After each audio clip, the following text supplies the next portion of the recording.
watching the Winston-Salem Fairgrounds. Friday Night Rivals Game of the Week, presented by Caring Hands Home Health. In the heart of Greensboro.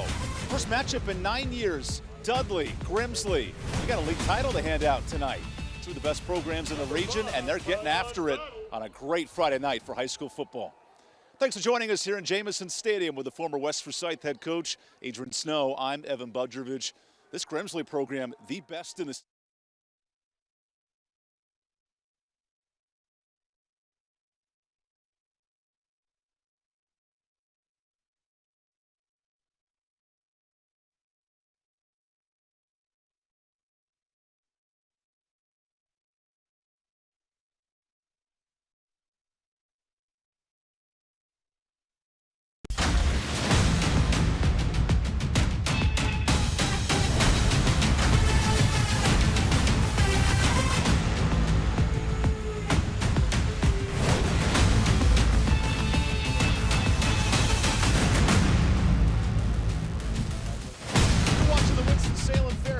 Friday Night Rivals Game of the Week, presented by Caring Hands Home Health. In the heart of Greensboro.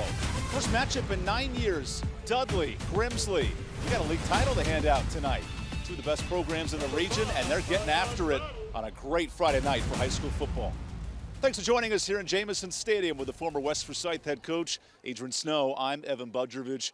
This Grimsley program, the best in the state the last 2 years. Reigning champs, undefeated once again. Dudley's won 5 straight, largely thanks to their defense. Adrian, how do these programs bring home a championship title tonight? It's great. Great environment, good people. They do a great job coaching, and it's going to be fun. I think got to take care of football. That's it. Get after it, have fun. Ball security, the man in a nice suit. He's always looking good. And for more on this game, here's Hannah Brady, our sideline reporter. Yeah, guys, after 9 years, a rivalry renewed. Dudley and Grimsley haven't played since 2016 when Dudley won 47-0 right here inside Jamison Stadium. And now the Warleys look to take back their house in a new era. Grimsley still without quarterback Faison Brandon are looking to the leadership of freshman quarterback Brody Lowe to withstand the pressures of Dudley's defense, because that has been the focal point all week for Dudley is defense. We talked to head coach Stephen Davis yesterday, and he said his message for his guys this week has been all about alignment, assignment, and technique. Because Grimsley throws so many options at a defense, he knows they need to be locked in for this one today. And with both teams still being unbeaten so far in conference, tonight is a true test before the postseason begins and a long-awaited conference showdown, guys. Thanks, Hannah. It's senior night here in Greensboro. Always a special night for these two programs, and a meeting we've been waiting for 9 years in the making. When we come back, opening kickoff, Grimsley versus Dudley, championship bout here on My 48.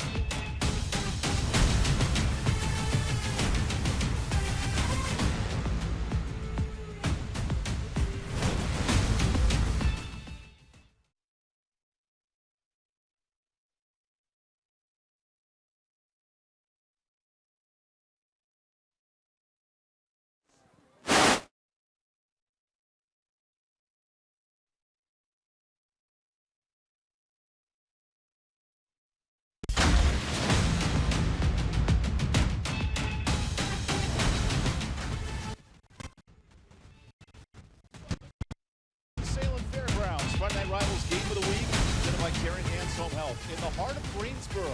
First matchup in 9 years. Dudley, Grimsley.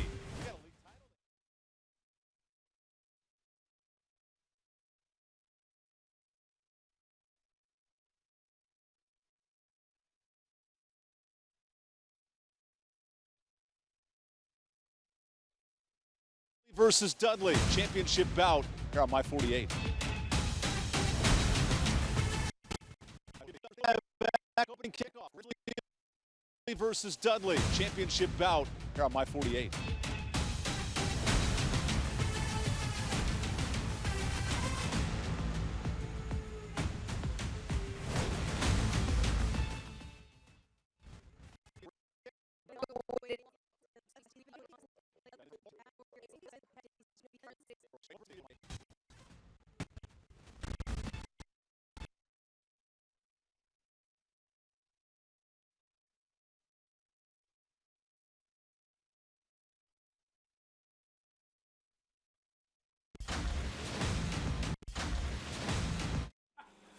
Gonna start saying, what's the spread? Yeah, exactly. Or how do I bet on the games? Chauncey Loves. Member of the football team, Jackson Salem, the son of Joshua and Jennifer Cox Salem. His first year in junior ROTC. Next up, Cadet Cook.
You know, No. it's never perfect in our heads. It always sounds great. I'm going to tell you, mine is loud. How you cut that bad boy down? It's a program. Oh, yeah, I love it. I'm good now. And then that's my volume in your ear, and that's your own volume of yourself. All right, and if I want to talk to Lori, Hit that button. and if I want to cough, hit the main. Mm-hmm. Golly, you guys. I tell you, we keep it simple around here. Kiss, baby. Got you, Drew. Got you on top there.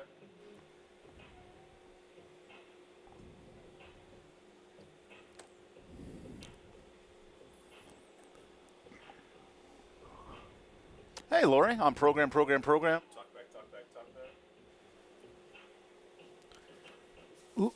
1, 2, 3, Miss Lori, how are you? And then on talk back, check 1, 2, 3, 1. Crazy. I do not recall ever coaching a game at this place. In my whole time here, we never. I don't know why we never did, but we just never did. Huh.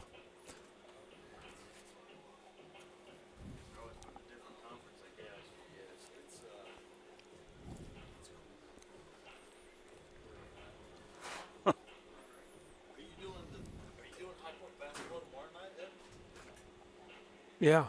No, really, well, let's be honest. Grimsley's been a little bit, they've been very, like, up and down as a program until Coach got here. Coach got here and got a lot of things going in the right direction.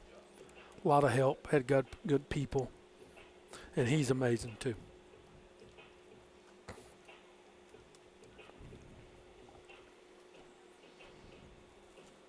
Yeah. Back in '97, I love it. Yeah. Yeah. That was your second grade year, right? Yes. Third grade, Lori? You was driving the bus by then, wasn't you? Oh, my gosh. Love it.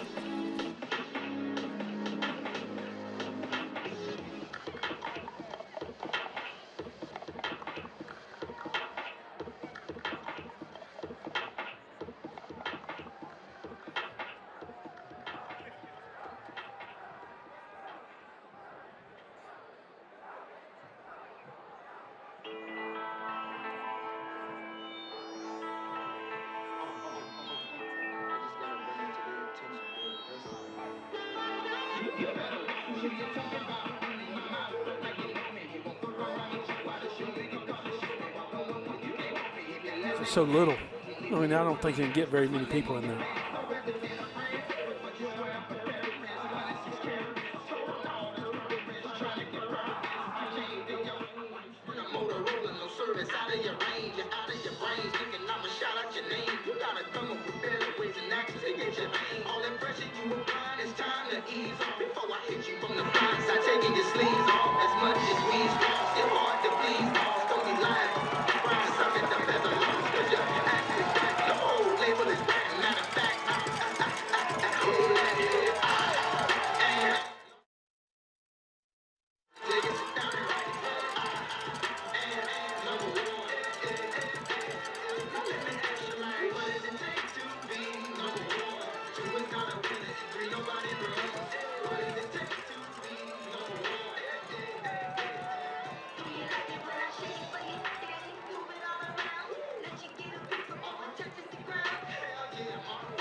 Good evening, ladies and gentlemen. Welcome once again to the Grimsley High School campus and Jameson Stadium for tonight's Metro 6-7A conference matchup between the visiting Panthers of James Benson Dudley High School and your very own Grimsley Whirlies.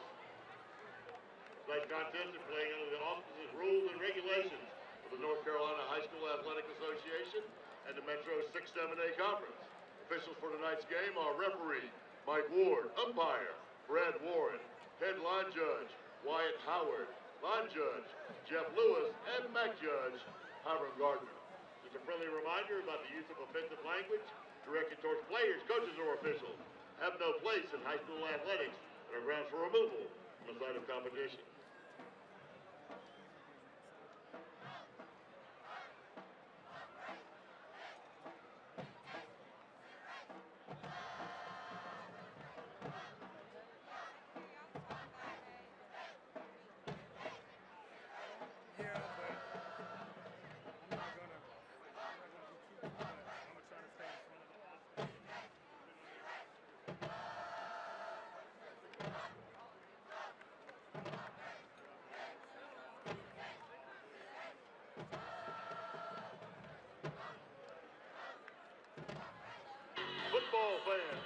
Throughout the series, I'd like to take a moment to honor top scholar athletes from each school. As a part of the series, the United States Army will be presenting each player with a college scholarship in recognition of their academic achievement and athletic excellence. I highlight those athletes that work hard on and off the field. The United States Army is proud to honor a senior player holding the highest academic standing for each team.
Caringhan's Home Health in the heart of Greensboro.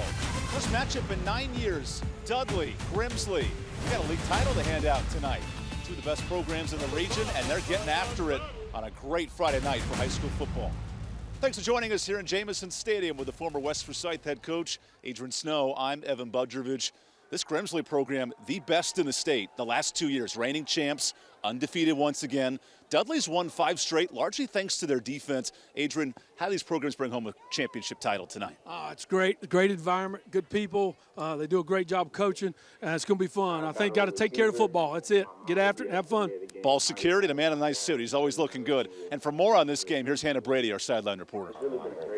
Yeah, guys, after 9 years, a rivalry renewed. Dudley and Grimsley haven't played since 2016 when Dudley won 47-0 right here inside Jamison Stadium. And now the Warleys look to take back their house in a new era. Grimsley still without quarterback Faison and Brandon are looking to the leadership of freshman quarterback Brody Lowe to withstand the pressures of Dudley's defense, because that has been the focal point all week for Dudley is defense. We talked to head coach Stephen Davis yesterday, and he said his message for his guys this week has been all about alignment, assignment, and technique. Because Grimsley throws so many options at a defense, he knows they need to be locked in for this one today. And with both teams still being unbeaten so far in conference, tonight is a true test before the postseason begins and a long-awaited conference showdown, guys.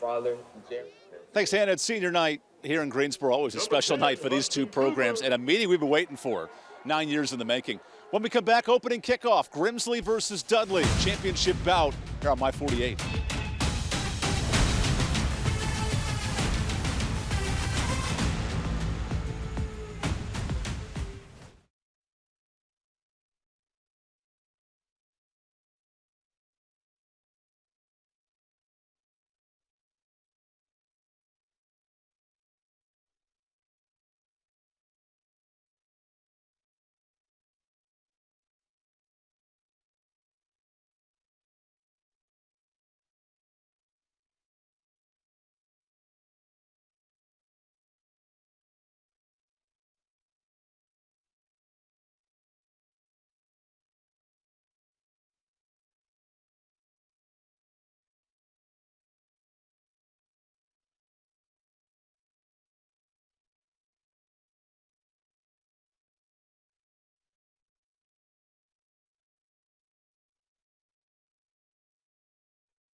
Welcome to Jamison Stadium. Here's tonight's weather. Chief Meteorologist Jonathan went pretty easy night. Cold and good for football. Gotta love it, baby. Gotta love it. It's good stuff. Here we go. So that's your weather forecast for tonight. We also got some big keys to this matchup. Adrian, if you're Dudley, who's had a lot of success in this region, but 9 years apart, how do they have success tonight against Grimsley? You got to start fast, because I think you got to believe. Kids have heard all week about what's going on with Grimsley, saying you got to limit big plays, 100%. And then for Grimsley, led by a freshman quarterback, how does he carry the load tonight? I think he's got weapons. I think that's the good thing. Got to get it to those weapons and let them play. And then you got to just take care of the ball. No costly mistakes, and don't give Dudley more opportunities than they need. And then for Dudley, it's a senior quarterback, Braden Jeffries. He's a shortstop on the baseball team, a great athlete.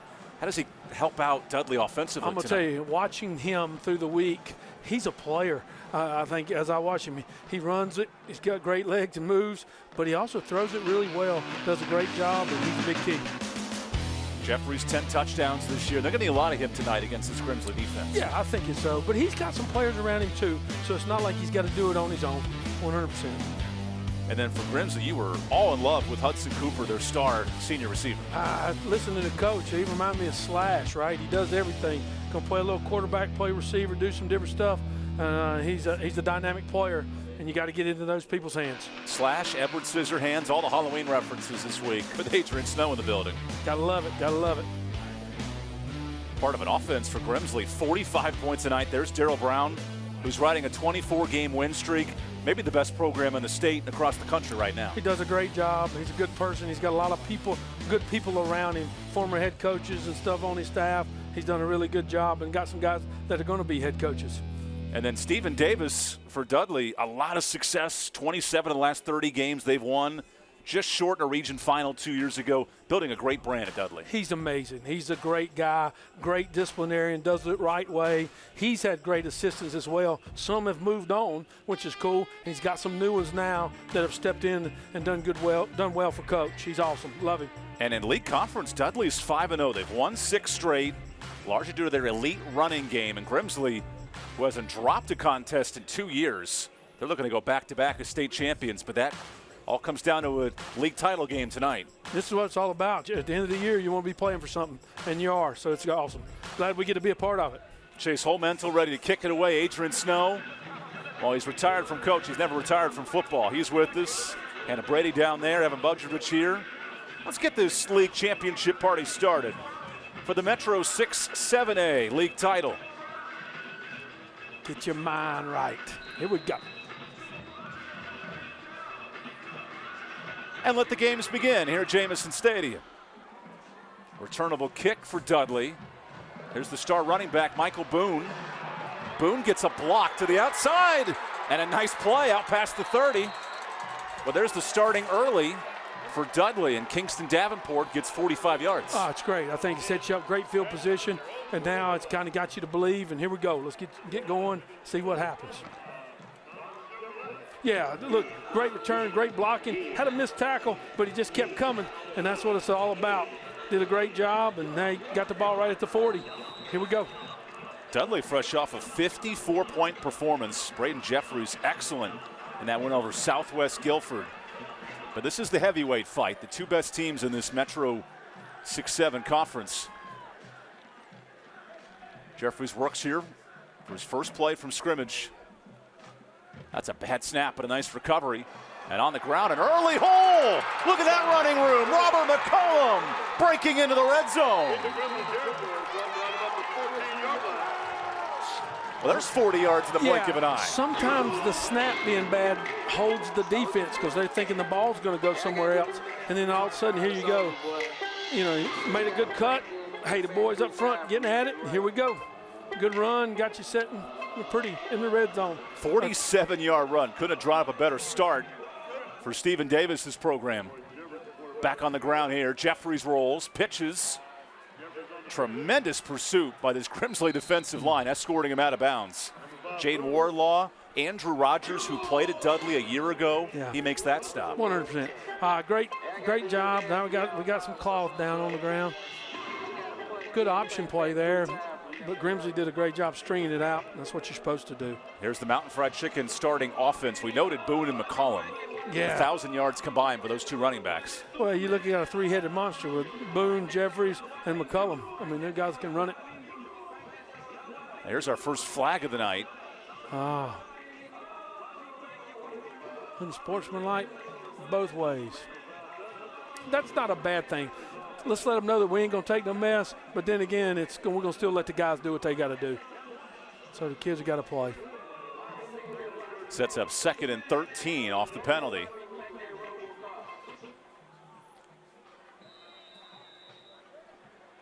Jeffries last year was the backup at quarterback to Jasir Crawford. He's excelled as a senior. Gets the snap here. Big hole up the middle. Bouncing loose. There's Michael Boone Jr. He's a yard short. Explosive run at 10+. great counter play. Pulled the guard and tackle, kicked him, and we got the guy. He was rocking and rolling up in there. Good job by the offensive line. Michael Boone, the lone 1,000-yard rusher in this conference, and defensively, Mountain Fried Chicken lineup. Drew Searles, veteran senior linebacker, and this staff loves Jaden Wardlaw on the outside. Yeah, just a great athlete, does a good job for him, and he's a good player. Grimsley's defense, 17 turnovers this year. And here's Sakai Hicks, the slot man in motion.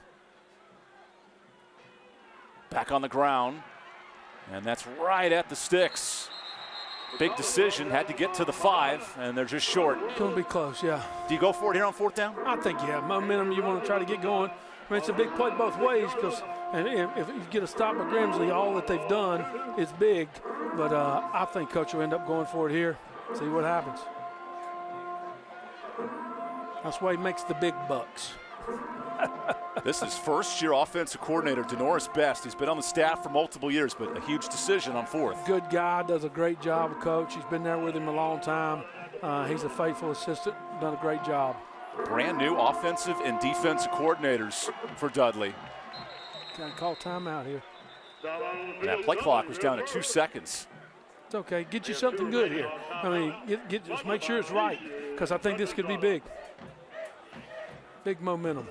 Given the fact Grimsley's won 24 straight games, you're spot on. You don't convert here, it could open the floodgates for Grimsley. Yeah, I think because, you know, momentum and emotions in a big game like this, they happen. But if you go down here and you can stone them, hey, you kind of set the tone. Hey, we've weathered the storm a little bit here, and now we've got to go play. So, but again, Dudley is big for them. I mean, if they can get it convert here you go.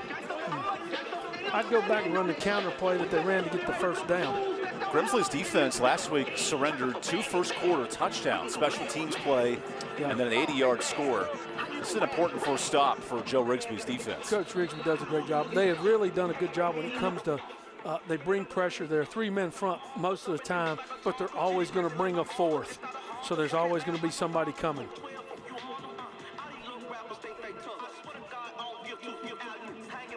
I hope Coach Best drawing some up good here. Here we go.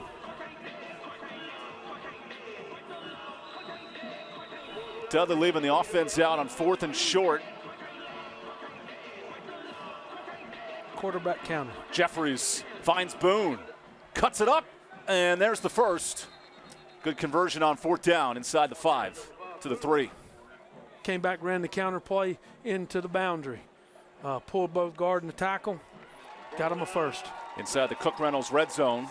That's a Crescent Ford first down, right of the game in style, an F-150 are on the back of Michael Boone. Yeah, did a good job. Got those guys up in there. Here we go.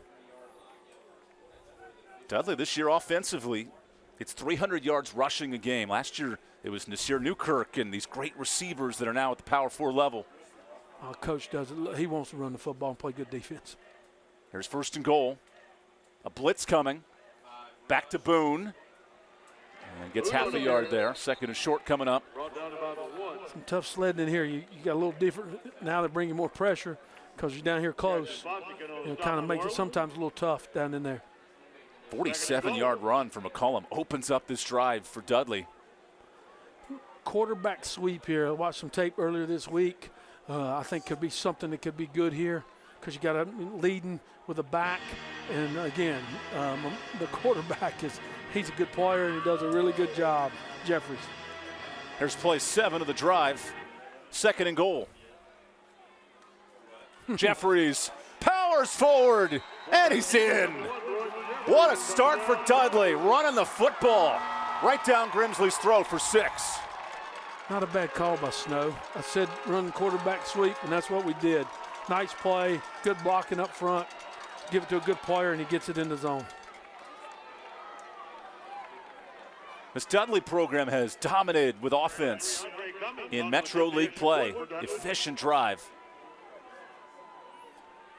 It's a sign of Coach, and that's who he is. He wants to run the ball and play good defense. He's done a great job. Good start.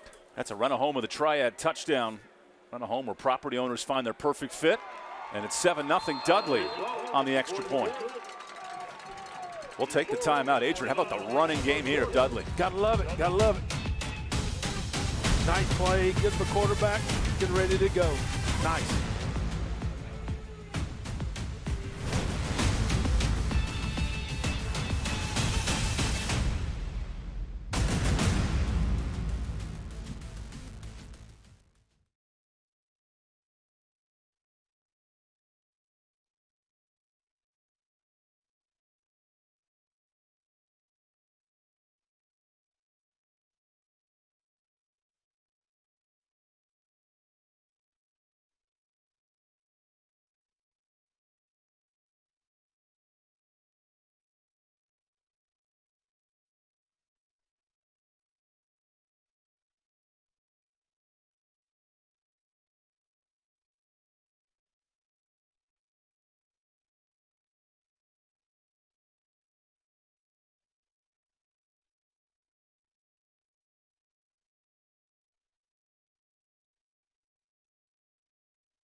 Welcome back to Greensboro. Tonight's game is being streamed live on YouTube and Facebook. Tip Top Roofing help us out tonight. Fate Family Football Roofing, and what an opening drive for Dudley. 7 plays, 61 yards, an emphatic running game for Stephen Davis. Yeah, again, got you start off with a great kicking play, the kickoff, and then it kind of got you going. And then offensively had some big runs and put it in the box, and it was nice. This Dudley program said if we can win the first quarter, we have a great opportunity to upset Grimsley tonight. That is an important first drive. Oh, 100%. It's all about the start.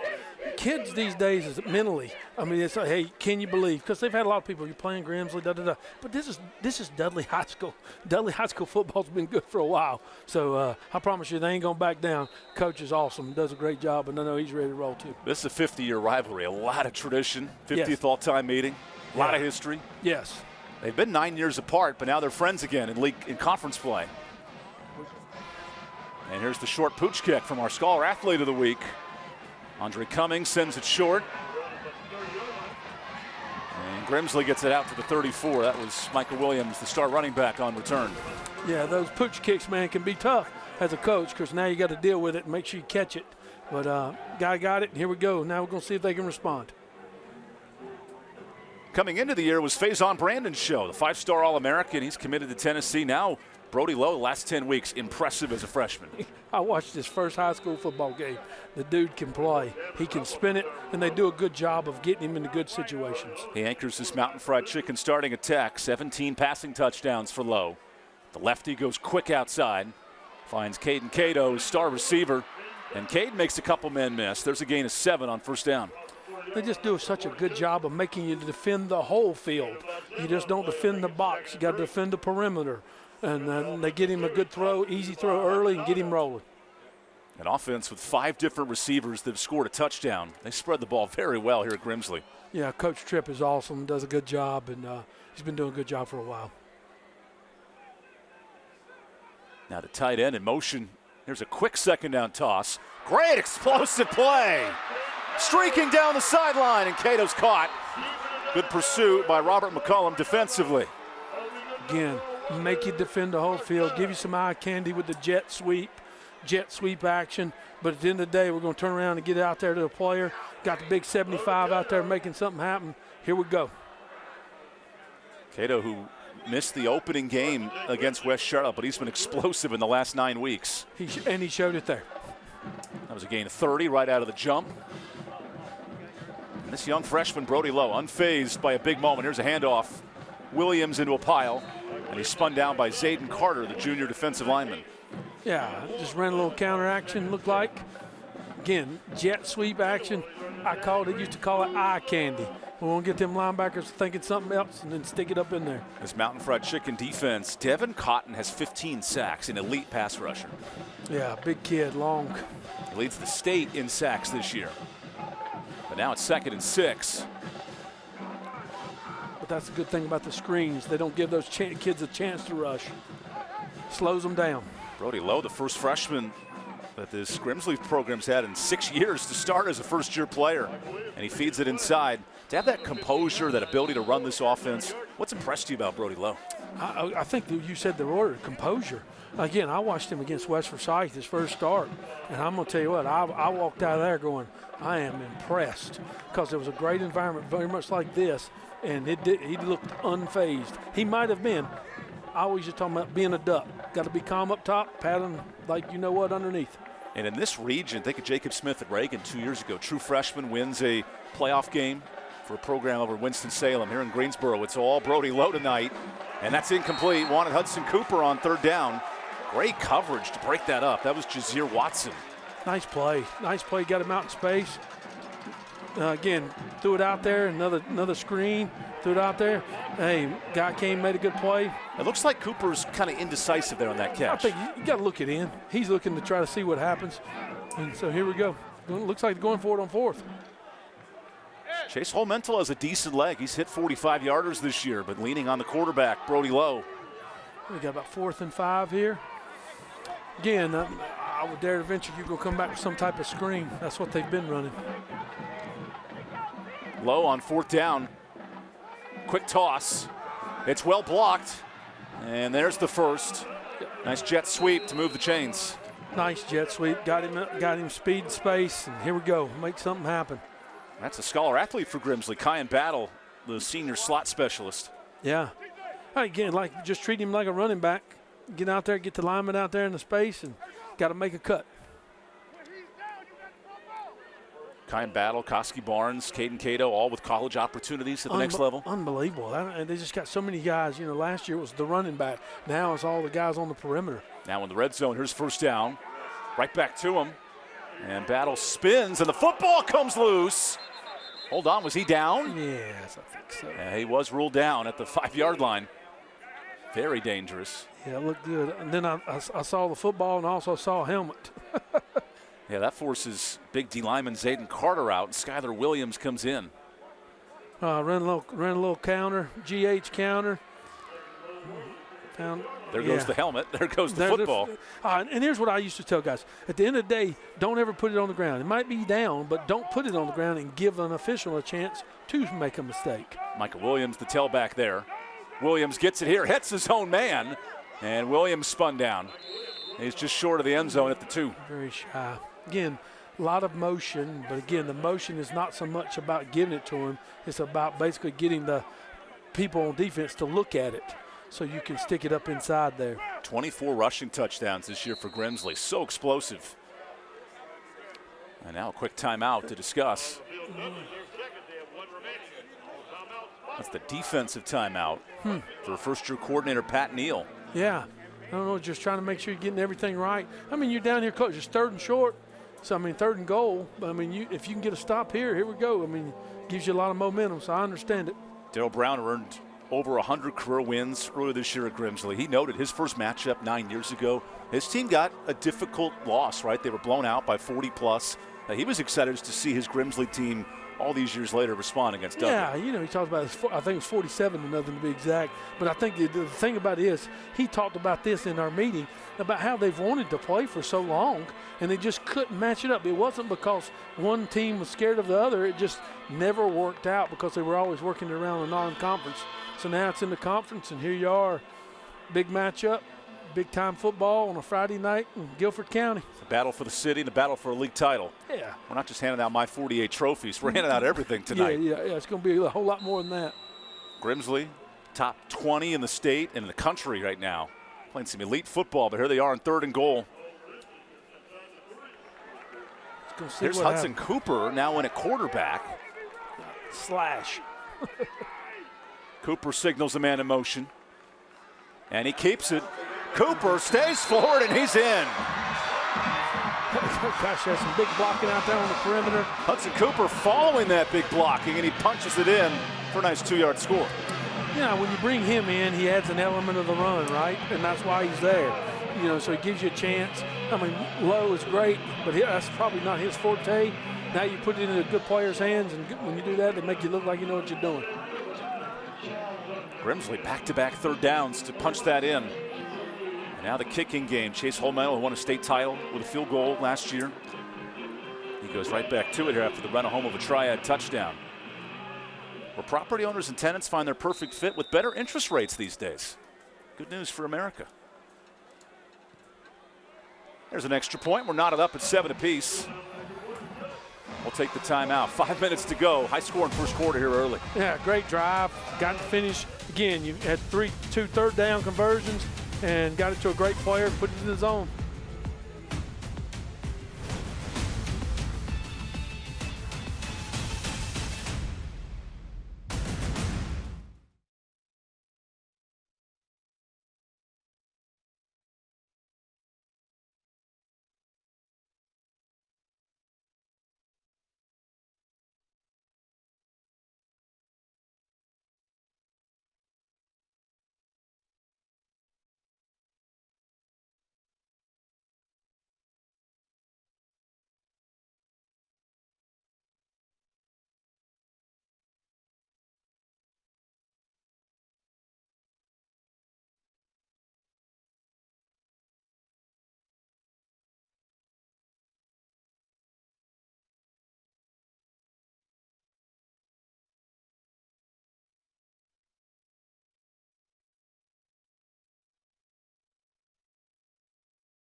How about the Dudley faithful? Tonight's Beatty Plumbing fan cam. Beatty Plumbing, straight flush, beats a full house. Just 10 minutes separate these programs, and they're loving it tonight at Jamison Stadium. Got a lot to cheer about. It's got a lot to cheer about. So, yeah, it's great. Both clubs with 9+ play opening drives. Hudson Cooper gets in for Grimsley. Now Dudley gets the football back. See if we can return that thing like we did the last time. Now that kick goes into the end zone for Shakai Hicks. Always a big deal to make them go 80. You know what I'm saying? If you go 80 less, got a more chance to make mistakes.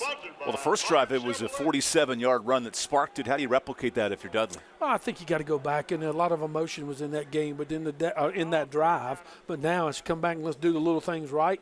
Let's get after it, and here we go. Take care of the ball and make it happen. Just one turnover the last 5 games for Braden Jeffries. Huge talking point for Stephen Davis this week, head coach.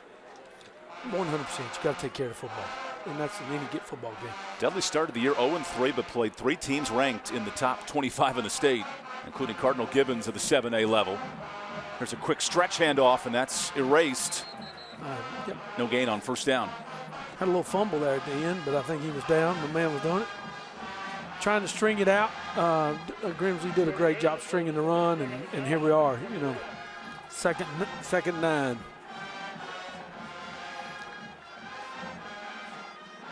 Look at Cassie Barnes coming in, the South Carolina commit, making that stop. Yeah, again, he's a great athlete. Coach, we were talking about moving him around some.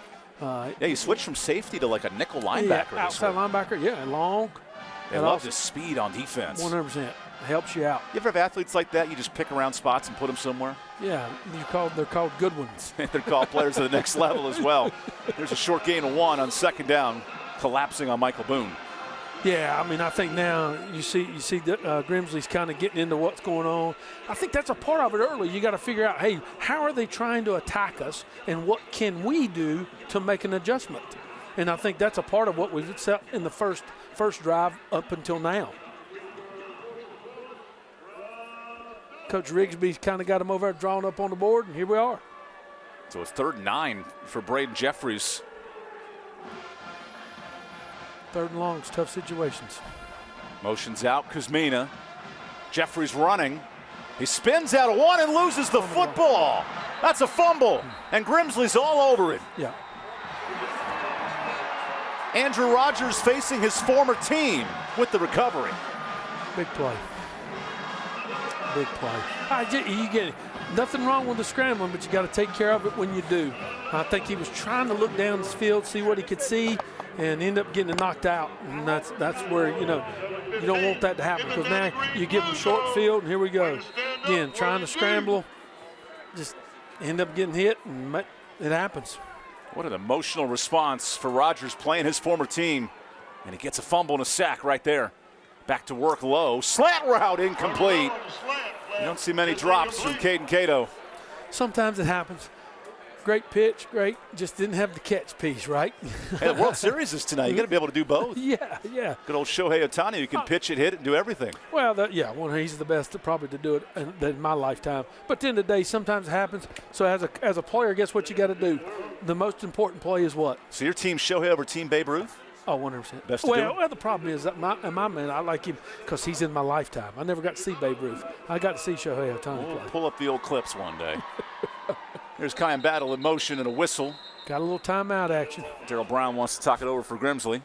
Yeah, I don't know if it's a formation issue or what, but I saw him sprint down there, showed his athleticism.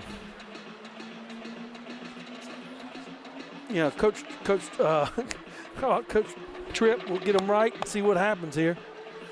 Like I said, most important play is the next one. So at halftime of this week's Medical Minute, the NCDHHS, they manage the delivery of health and human-related services for all North Carolinians. That'll be coming up at halftime with a little Medical Minute. How about our Adrian Snow Minute? We got a minute to kill here. How do you think Dudley can respond here after the turnover? Well, if you can hold them to 3 at least, that's a big deal. You know what I'm saying? Because then emotionally that kind of flips back to you and what's going on here. Because, again, I mean, it happens. The game, we all talk about no turnovers, right? But guess what? Turnovers are in every game. It's just how you respond to the turnover. What I mean by that is, one, Grimsley, how do you respond? Can you put points on the board? Dudley, can you hold them to 3 because of where they're at? Is a big deal here. So we'll see. We'll see. 2nd and 10.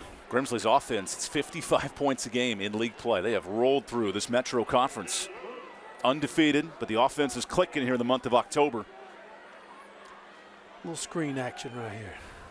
Okay, Nostradamus. Instead, it's a handoff, and that goes for a gain of 1. 2nd and short, or 2nd and long coming up. Yeah. You know, Tony Romo makes a living calling those plays. But He does. He does. Oh, I thought it was. I tried. I'm over here guessing. Yes, 3rd down. That's right. I was guessing. I did guess the one. I did guess the touchdown run. I did watch enough tape to know that was coming. There's Brody Lowe, who this staff said he's catches on so quick with the offense. He's learned it from day one. I think he's talking about how he's composed. Even at practice, he's talking to wide receivers about what to do, and he's a freshman. He's playing for a league title tonight on 3rd and 7. Goes on the ground. Good bounce back for Shoemake, and he's short. 4th and 2 coming up. Yeah, Coach talked about Shoemake and how he's kind of come on I think he's a sophomore. He's come on, starting to get more carries, got a little pop for him. They call him a thicker Mitchell Summers, who was a 6,000-yard back here. I'm going to tell you right now, if you put word Mitchell Summers in you, that's a big deal. Mitchell Summers, who was on ESPN this week for his performance at Sacred Heart. We'll touch on that throughout this game, but an elite running back. Unbelievable. Maybe one of the best in FCS football this year as a freshman. So 4th and 1, decision time. And we're going for it. Lowe feeds Shoemake. He is at the sticks, and he might be short. It's going to be very close. I'm thinking no. What a stop for Dudley's defense. Great emotional stop. Again, Stephen Davis is about what? Running the football and playing great defense. That's his calling card. Did a great job there. Got up in there. 12 was in there just getting it. Hey, you just bottled it up. I mean, you think, hey, we're going to get a yard. But the Dudley Panthers, man, they got up in there and made it happen. This defensive line, that's the anchor of this Dudley program. Huge stop by a big man in Zayden Carter. Always had great D linemen. Always had them. And they've always been elite. So here's Dudley back with the football. Huge 4th down stop. Jeffries, quarterback design. And Braden runs into a pile of whirlies. Gains 3 that time. Great start. I mean, we used to call them drive starters. What can you do to basically just get them sticks moving early? Put it into your best player's hands, let him make something happen, and get you something positive. It's 9 rushing touchdowns for Jeffries. He's a great red zone threat. And now Dudley backed up 2nd and 6 after the fumble. Yeah, he lost his mouthpiece. He had to go get it, though. Got it. Here we go. I hope he doesn't put that right back in. Instead, a handoff. There's a nice bit of running room. And Michael Boone Jr., the junior back, is about a yard short. A little grass ain't never hurt nobody. Boone, I'm telling you, he's, again, watching tape, he's a good player, runs downhill and makes some things happen. So I should do that with my child's pacifier? Oh, yeah. You'll eventually, well, it's your first, so you won't. If you get more, you don't worry about it. You just wipe it off and you move on. Maybe the first, Mama gets a little crazy about it. Baby girl Ruby at home, don't be listening tonight. There's 3rd and 2. The running game heavy for Dudley in this first quarter. Back to Jeffries. Finds a nice hole up the middle, and there's 10 yards on 3rd down. Great vision from the quarterback. 100%. I mean, they're running a designed quarterback run. They're basically spreading you out. You get a lead block by the running back. You're adding a running back because of the quarterback. So you're adding people, which is nice. And we saw in the AFC Championship game last year, Josh Allen running these QB sneaks. He'd go to the same spot every time. Jeffries, very elusive. He found the right hole. He didn't just follow his center. He made an adjustment. Yeah, he's following that big left guard is what he's doing. Cameron Abrams at 340. Yeah. I'd follow him too. Yeah. From Sioux Plantation to Jamison Stadium. Nice. There's 1st and 10. Back to Boone, looks to stretch it. And Boone gets corralled. Think about a Joe Rigsby defense. They swarm to the football. Yeah, and they normally get better. That's the biggest thing. Big Abrams thing, I'm an offensive line guy. Now, I'm short and ain't big as those guys. But Big Abrams, he had a great block there as well. Good job here first quarter. Man, let's go. The battle for the Metro League title, 7 apiece through 12 minutes. Entertaining start here in the heart of Greensboro. When we come back, second quarter action in our My 48 game of the week.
Okay.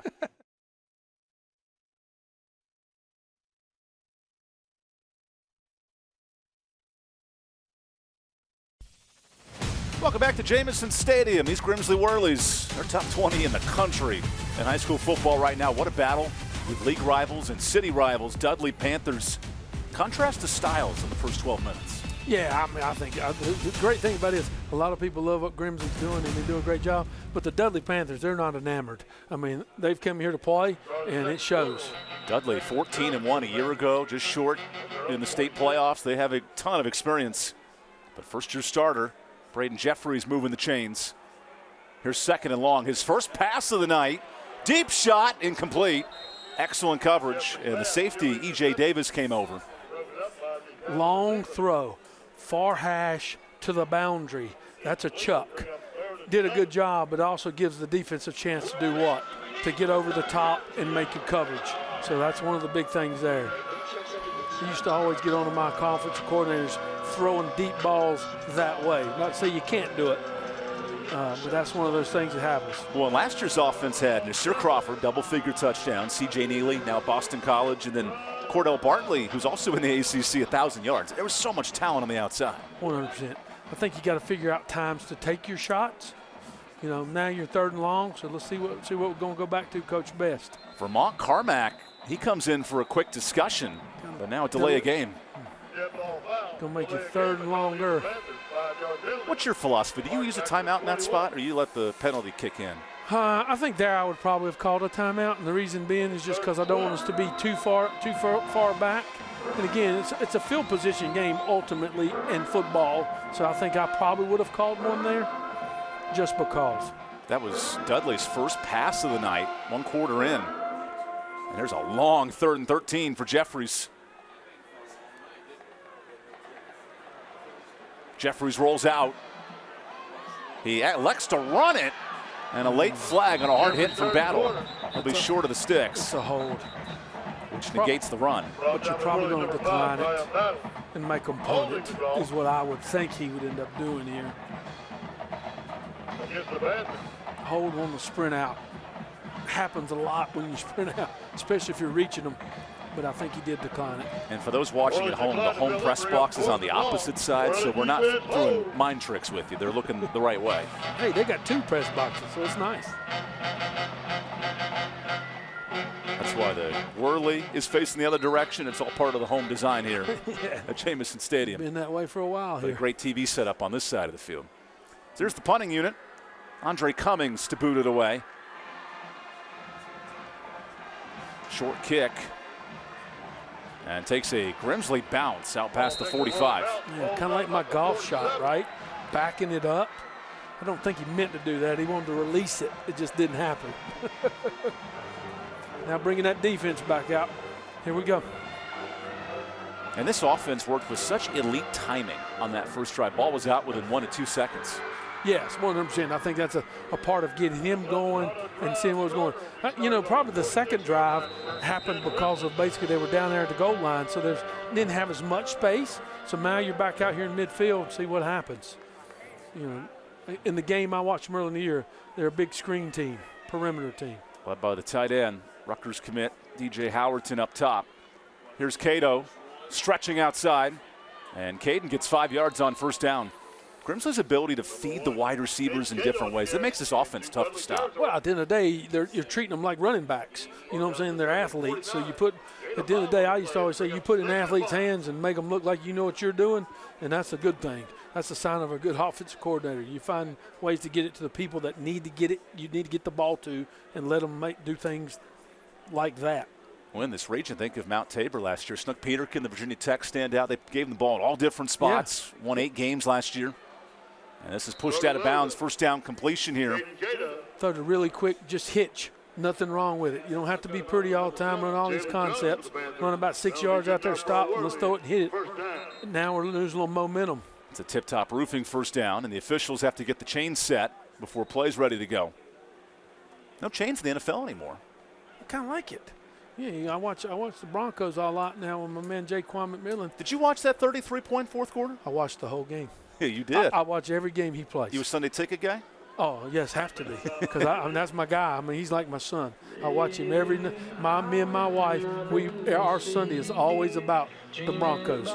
Never was a Broncos fan, but I am now because my boy 29's out there, and I love him. He's a triad football fan, that's for sure. Longtime West Forsyth coach Adrian Snow. There's Darryl Brown, who's done an elite job at Grimsley. Just 3 losses in the last 4 years. Yeah, and a state title mixed in. It's good. It looks good in that white jacket. I like it. He looks comfortable. Yeah, he does. He looks good. Last time we were here it was in the 20s, and Huff and Grimsley were going back and forth in a 40-point barn burner. He looks slim, unlike Snow. That's why we have him in the booth. That's right. There's a fresh set of downs. And the running game. Good hole for Michael Williams. He'll get at least 6. Great counter action. Pulling some people, pull and kick. Here you go. And again, he talked about Williams and how he's done a good job for him. And I talked about it, even replacing, last year's running back. I mean, it's just hard. But at the end of the day, hey, great job by the guard there. He logged the puller. I mean, he logged the defensive lineman. There's a quick toss and another drop for Cooper.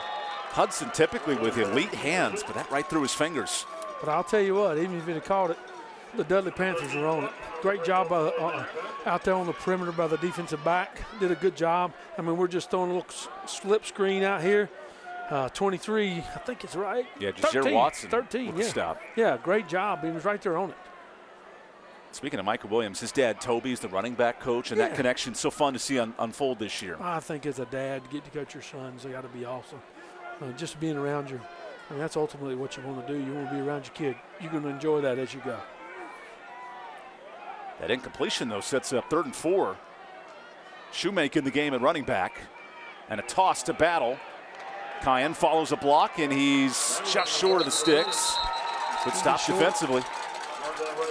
As a head coach there, I think that's one of those things where Coach Brown's telling Coach, hey, you got 2 to get it, or you got 1.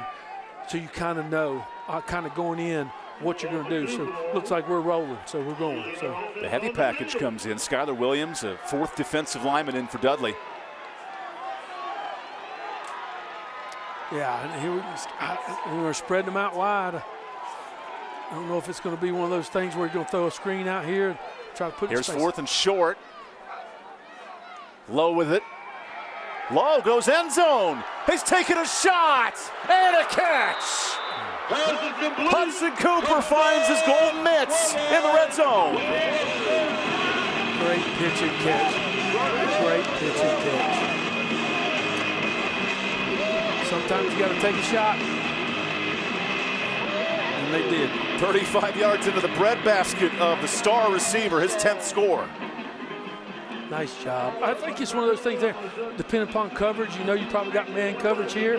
They got man coverage. They feel like their guy's better than their guy. Here we go. Throw it up and let him go make a play. And the trust in Cooper, who had dropped back-to-back passes, makes a big catch there. Got to keep swinging. Man, you're in a baseball mood tonight, Adrian. World Series, baby. Let's go. Chase Holmental on for the extra point after the run home of a triad touchdown. And a 1-score lead for Grimsley. 6 plays, 54 yards, and a perfect bomb.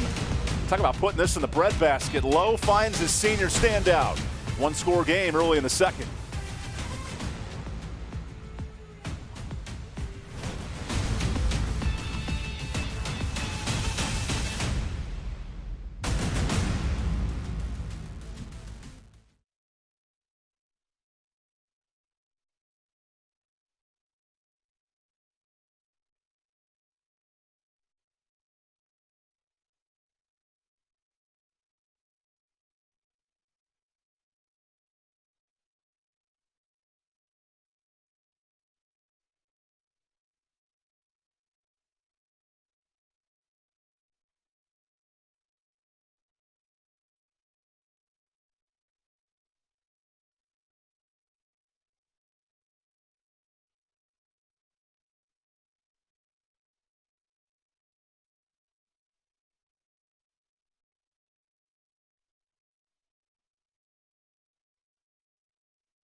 Tonight's game is being streamed live on YouTube and Facebook. Tip Top Roofing helping us out tonight. Faith Family Football Roofing. And in the fourth quarter of tonight's game, we'll be highlighting the school bus stop of the game, NHTSA. Every state, Adrian, you got to stop when the school bus has those stop arm out and the red lights are flashing. You can check that out in the fourth quarter. NHTSA helping us out, and this kick goes into the end zone. So Dudley's special teams that were huge on that first touchdown drive held in check in the second. Yeah, again, when you kick it in the end zone, like I said the last time, you don't give them the opportunity to take it to the 40 like we did in the first drive, which is nice. Big drive for Dudley here. Big drive, emotionally. And then at halftime, we'll have this week's Medical Minute presented by NCDHHS, managing the delivery of health and human-related services for all North Carolinians. That's coming up in about 9 minutes. Might take a wee bit longer, but 9 minutes of football time. 100%. If them guys won't throw no flags, we'll probably be closer, but it'll be nice. Only had one flag tonight. Don't talk about it. I may have just jinxed it. Yes. Don't talk. Again, baseball. Braden Jeffries going to work on first down. He scrambles out. And there's a late flag. I'm worried about what that is, where it was thrown. Could that be a holding based on the spot? Could be a holding on Grimsley is what I'm thinking. Just because, I don't know, it might be holding on Dudley. Because, I'm thinking it depends on where it was at. But it's a running play. It's not a passing play. Correct. But I didn't know if he was sprinting. Like sprint action, that was what made me think it was maybe that. But they were blocking, so you're probably right. That is on the defense. Yeah. Is that more not allowing the receiver to run a route, per se? 100%. It's almost like sprint action, and that's what he was. It was a sprint pass, so it wasn't a quarterback run, and he was holding him, and that's what happened. Good call by the that's a tough call by the official, but he made it. Yeah, that was John Deere on the call. So it's 1st and 10 after the penalty. Braden Jeffries, first-year starter. He's a team captain. He was on the homecoming court at Dudley, and he weaves through traffic. Nice gain of 3 there on first down. 3 yards ain't bad. 3 yards, get started. Just quarterback power right off the gate. Get vertical, get you some yards, get the drive started, White. Here we go. Grimsley defense that's allowed less than 100 yards rushing in 3 straight games. They get after it on the D-line. A lot of pressure, a lot of movement up front, and those guys are long up front. That also helps. There's 2nd and 7. Jeffries looks to stretch it. Jeffries gets caught from behind. Wow, great pursuit from Kyrie Milner, another 3-year starter and captain on this defense. Good shoestring tackle. And I was going to add, that D-line, Coach Meekins that coaches their D-line has been coaching the defensive lines in Guilford County for a while and does a really, really good job. Good stringing them out and making a good tackle there. Sometimes it ain't got to be pretty. You just got to get them on the ground. Kyrie Milner, 3-year captain. They use him for checks and changing plays, line of scrimmage. Love his leadership defensively. Now a big decision here on 3rd and 6. It's a big play in this drive, as you know. Quarterback rollout. Jeffries gets a block, and he's going for it. There's the first down. Oh, they rule him short. Yeah, it's going to be close, right? Right at the sticks. Oh, there they go. Oh, yep. We had a late movement of that foot forward, half inch. Yeah. I like the call. It's run pass option, sprint pass. They've got to defend the pass, but guess what? We can get it into a good player's hands, and he can make something happen, and like he did. We used to always tell him to hit the hot route. The hot route was what? You run the ball, and there ain't nothing wrong with it. Guy made it happen. Put it in the hands of the playmaker. Over 50 yards rushing for Jeffries. He's been fantastic with his feet. No completions yet tonight. Oh, tough snap. Jeffries hanging on, and he gets popped. Drew Searles comes in, the all-conference senior linebacker. Yeah, big hit. Good job. Again, the biggest thing is he held on to the ball. It's going to just, he didn't cough it up because the snap. But I think it was one of those things he was trying to run before he's trying to find his way. Got to catch the ball first. They call Drew Searles the heart and soul of this Grimsley defense that nearly leads the state in turnovers forced. They are really tough to score on this year. And another long 3rd down. Here's 2nd and 10. Maybe another sprint pass. Quarterback keeper. Nice decision on the read option, and Jeffries gets 7. I think they're doing what they're supposed to do. You know, they run the football and they've ran it well. And even though it was 2nd and 10, we're going to still get positive yards. Try to stay on schedule, and you got back on schedule now. Got a chance to get a first here. Hope you get your clock on schedule next week for daylight savings. I'm not a fan of it, but anyway, it is what it is. I can't change it.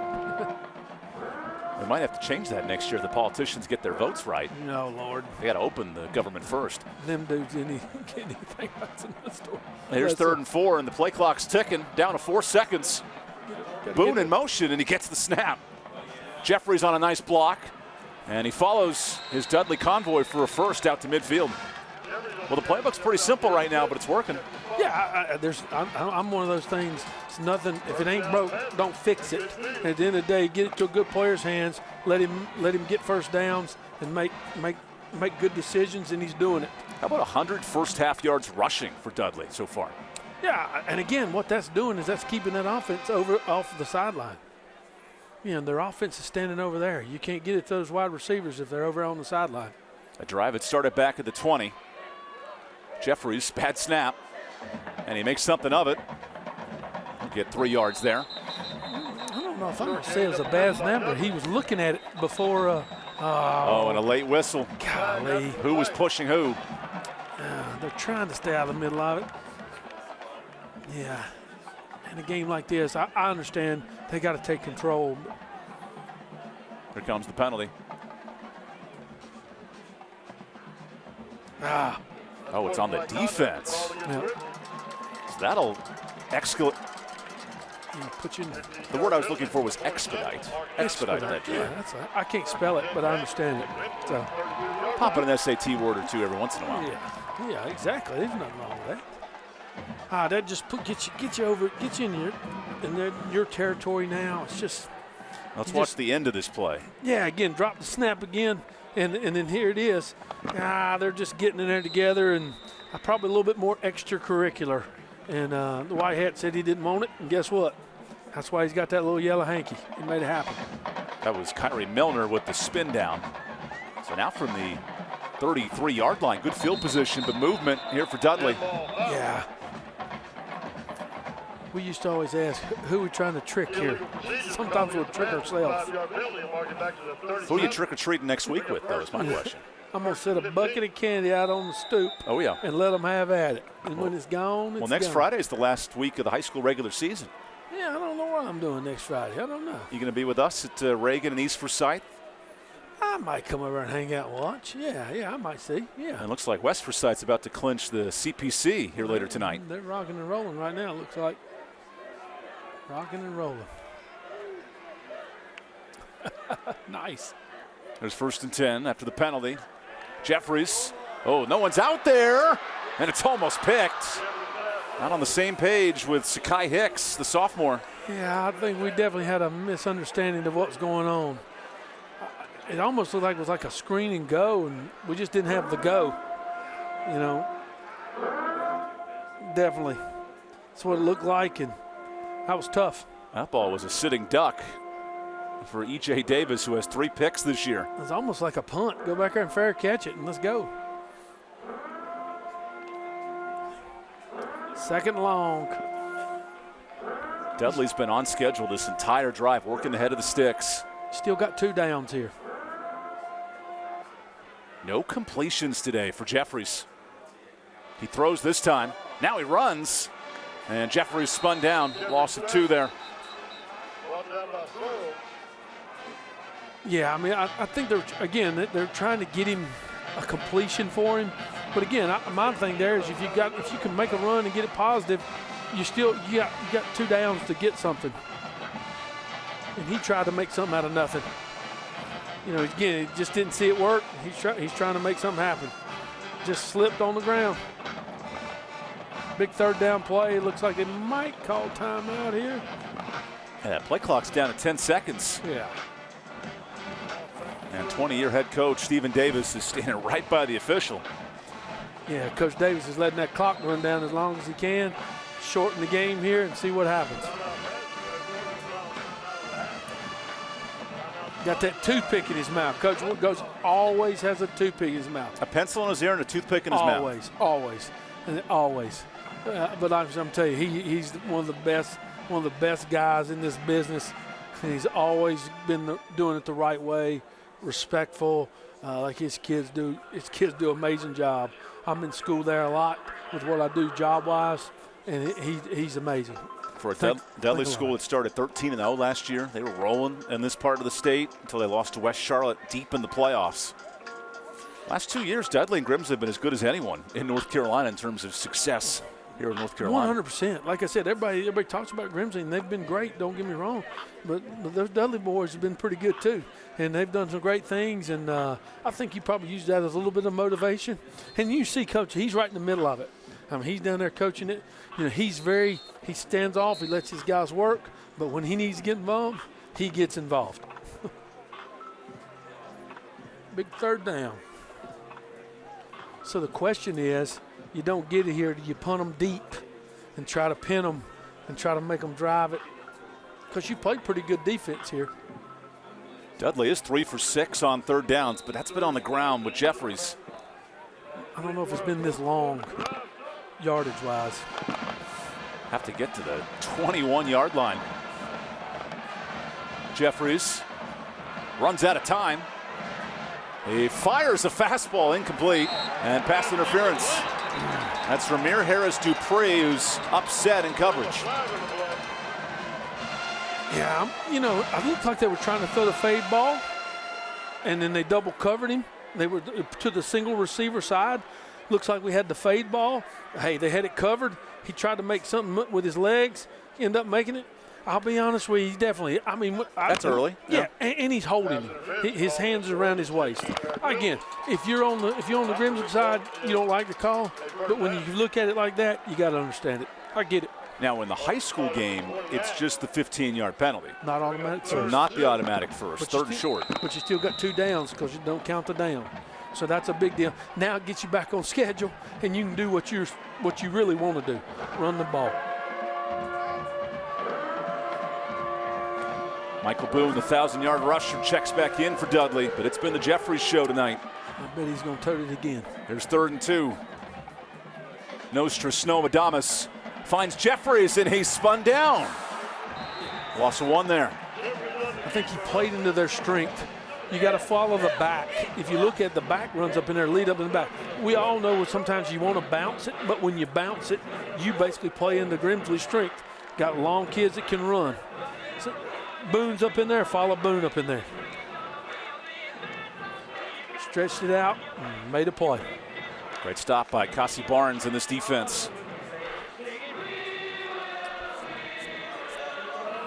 4th and 5. Or 4, looks like. This is a huge drive. Grimsley gets the ball first in the second half. And a timeout for Grimsley. Timeout Grimsley, their second. They have 1 remaining. Must have saw something they didn't like. Do you consider the field goal here if you're Dudley? Well, I think, how comfortable do you feel with that? You know what I'm saying? Do you feel comfortable with it? And I think it's one of those things, momentum-wise, depending upon how good I felt about it. If I felt like, hey, let's get 7, let's get 3, let's make it happen. Hey, do you got a good call here? You know what I'm saying? You may say, I feel comfortable with this call. Let's roll. It's all a feel thing. I got a lot of gut, so at the end of the day, you go with your gut. And sometimes it tells you that's what you need to do. That's what you do. But and right now, I think it's a momentum thing for him. He wants to kind of keep it going. So we'll see what happens here.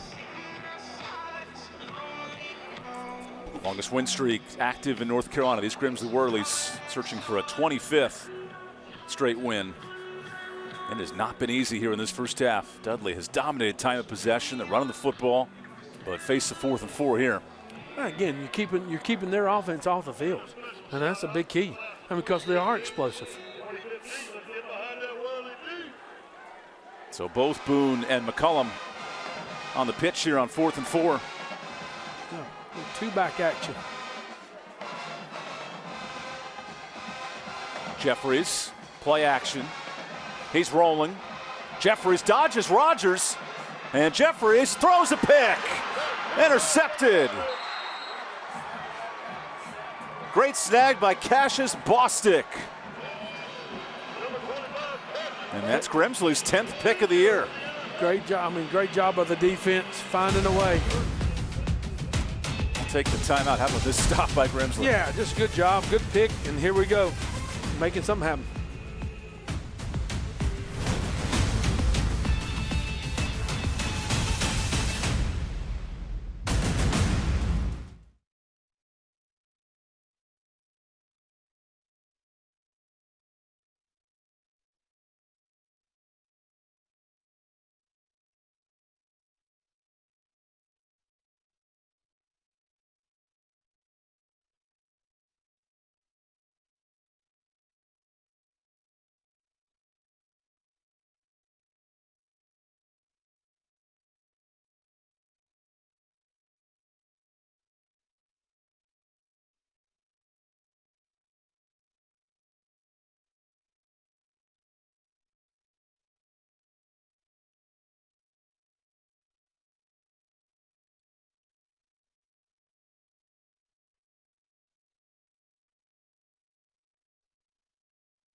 Five-star quarterback Faison Brandon. He has not played the last 2 months of the season, but he's heading to the All-America Bowl. Tennessee commit with a pregame honor rate. It's senior night here at Grimsley. Chance to honor him in his last home game of the regular season, and the All-America Bowl trophy was on hand to honor Faison. Special moment for one of the best quarterbacks in the region this year. I'm going to tell you what I tell people. Yes, he's special. And my dealings with him when I come over here and work, he's a class act. He handles himself well, and that's awesome. You love it. Ends his career with over 6,000 career passing yards, won a state title a year ago. Now this next generation, Brody Lowe, who they say, hey, in 4 years, watch out. This kid could be maybe not as special, but he's right up there with him. I'm telling you, he's got a great start. You know what I'm saying? He's done a great job here in the beginning, and it's been nice. Lowe goes on the ground. He follows a big running back in Ty Shoemake, who over the last half of the year, Adrian's eaten up a ton of carries as a sophomore. They love his size in the backfield. Yeah, I think Coach talked about how he's grown into the position. He's kind of gotten better and better, and they feel like he's going to be really good for them. And, again, being a sophomore, it's nice. Shoemake already has offers from Virginia Tech, among others, as a sophomore. He's a big-time back. Sets up second and about 6. Right back to him. And Shoemake gets a couple more. Yeah. That's the linebacker jumping on him. Samir Horton with the stop. I think you look at what Grimsley's doing is that now they're trying to get back to running the football. Again, kind of getting going here and see what happens. You got plenty of time, and there's still 3 minutes and a half. Set some stuff up. 3rd and short, your own schedule, which is nice. Now Dudley's defensive line, they've held this running game in check in the first half. Yeah, but I think it's a combination. One, Dudley's played well there, but I don't know. We've done a lot of perimeter screens. I think sometimes hey, we got to get back to running the football and doing some good things, and that's kind of what they've got going here. There's 3rd and short, back to battle. And Kyan, he's right at the sticks. This is going to be close. They rule him short. Yeah, I don't know if we're going to pull that NFL measuring tape out like we normally do. I thought you were going to say tush push, and here comes a whole new unit. A punt. That's a big stop for Dudley. Big stop. Oh, now they're going to measure this. It's close.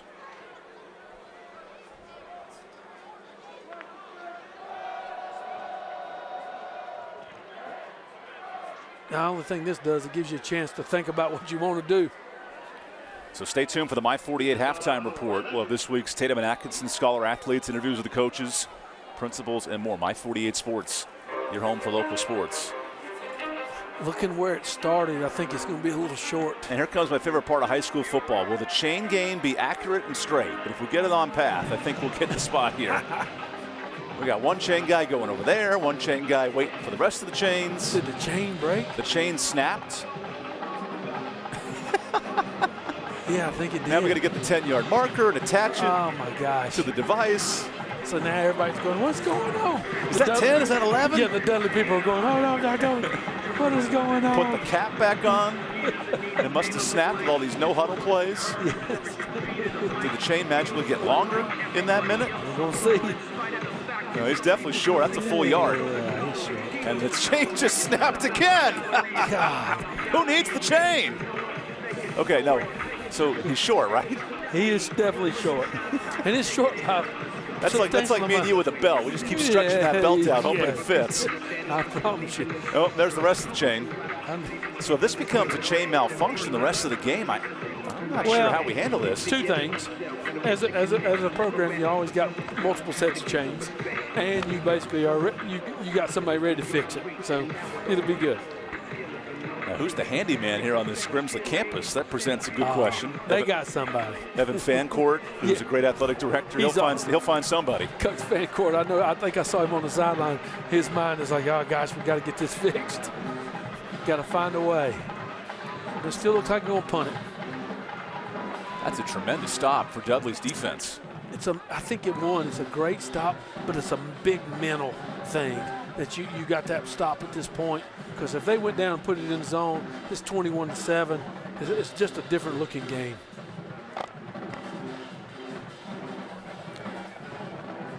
Punt them deep, see what happens. Because your defense is playing pretty good. I mean, I'm not saying Dudley's done some really good things. I mean, what is it, 12 minutes and 57 seconds keeping the ball? It's big. Here's Chase Holmental.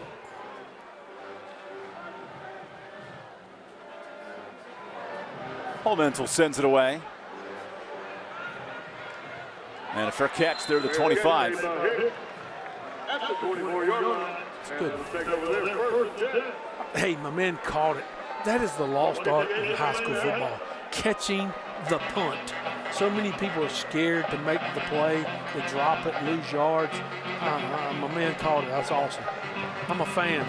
I can take it every day. So the game plan's been milk the clock, play 3 yards at a time. How does Dudley manufacture points on this drive? Well, I think, again, you got to know when to take your shot. But, again, I think you got to be crazy. Don't get too crazy. Don't come out here and start slinging all over the field, not like you've done. Run the ball and try to run it effectively and get yourself in a situation where you could take a shot. Going back with two-back action. It's been the Braden Jeffries show in this first half, all on the ground. Final minute of this first half. Jeffries goes to Boone. And Boone keeps pushing that pile. He'll get 4 to 5 yards there. Hey, nothing wrong with that. Nothing wrong with that. Good drive starter. Like I said, staying on schedule. Got a minute and 43 seconds. That's nothing wrong with that at all. Though Dudley not playing with a ton of urgency here. I feel like you're plying for points there, all right, if you're Dudley? Yeah, I think, I'm not saying you aren't, but it's one of those things. Right now, you're in a pretty good spot. Depending upon what you do, you don't want to get yourself in a situation where you throw one, give it to them, they go score, changes the whole momentum of this game. Instead, 2nd and 7. Now it's McCullum. He gets to the outside, and he'll be close to a first down. We used to have a thing. Well, who are your home run hitters? What is your home run hitters? The backs, the quarterbacks, they've been their home run hitters. Not to say they've not done some stuff with their wide receivers, but hey, you give it to those kids, see what happens, and go from there. But Coach Davis is running this thing on the sidelines. He's letting them know what's going on. Grimsley does have a timeout here for 3rd down if they need it. Might not be bad to call it if you get a good stop here. Final 30 seconds of this first half. Jeffries. He'll run it. And Jeffries is short of the sticks. Good stop by Andrew Rogers, the former Dudley player. Quarterback power, and the coach called timeout, and we're going to make them punt it. And again, it's all philosophy. You know, some people are more conservative, some people are not. So it just depends on what you do, you know, and how you feel at that time. Now I could see Grimsley using those 20 seconds to heave the ball downfield. Oh, because that's who they are. That's what they. Hey, maybe run a slip screen and go, something to the effect of that. If you get the ball in a good space, it is. I mean, yes, you could see it 100%. Use their timeouts and make something happen. Does Grimsley have one left? I think they may have one. Yeah, each team's out of timeouts. Oh, maybe out. The graphics are never wrong. Always trust the graphics. Oh, we got you covered.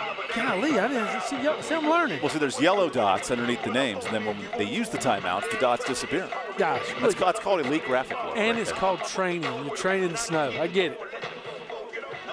Y'all having to slum it tonight with snow over here. It's after we teach you the insides and outs of television. I love it. It's time to punt. Low scoring first half in this battle for the Metro Conference title. First meeting in 9 years. And now Andre Cummings on to boot it. Been a good meeting. Ooh, Cummings nearly has it blocked. And that punt takes a better bounce. So 17 seconds left. Got some extracurricular. I'm not sure what's going on. We do got a flag on the ground. The Dudley pants sometimes gets me. I don't know if there's flags or it's the pants. The gold on gold. Gold on gold, yeah, that's right. And then they discuss. And guess what happens when they discuss? Somebody is getting ready to get it. Wow, holding on the defense. That's enough for a first down. Does that change the mindset with 17 seconds? From what I watched in the first part of the drive, I'm potentially thinking no. But because I think you get 2 plays to throw it 30 yards and then try to kick something here. Do you have a trick in the bag? You know what I'm saying? Something that you think. But again, you look at what's going on with Grimsley. You know, it's not like they ain't going to be prepared for something like that. You got to be prepared because, I mean, they've been running the ball at you. Now look at this field position, though. You're in a great spot if you're Dudley to get 20 yards and go for it. Got a chance. Yeah, 100%. Clock stops on a first down at the high school level. Correct. Gonna bring them out and see what happens. So we've got both backs in the backfield.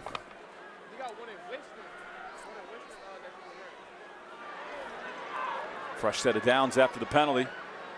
Jeffries, he's running. Jeffries just gets out of trouble. That blocking's having a tough time today. Yeah, I think you try to go chuck it deep, see what happens, see if you can make a play. They triple team Vermont Kermack, and there was no room to throw it. Yeah, that helps.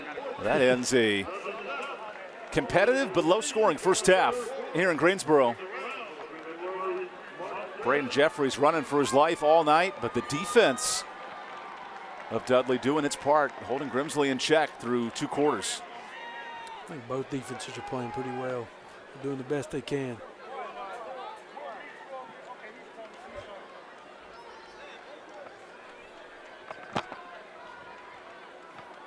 As we get ready to talk to Darryl Brown, both clubs looking for adjustments, entertaining first half, and now we go down to Hannah Brady.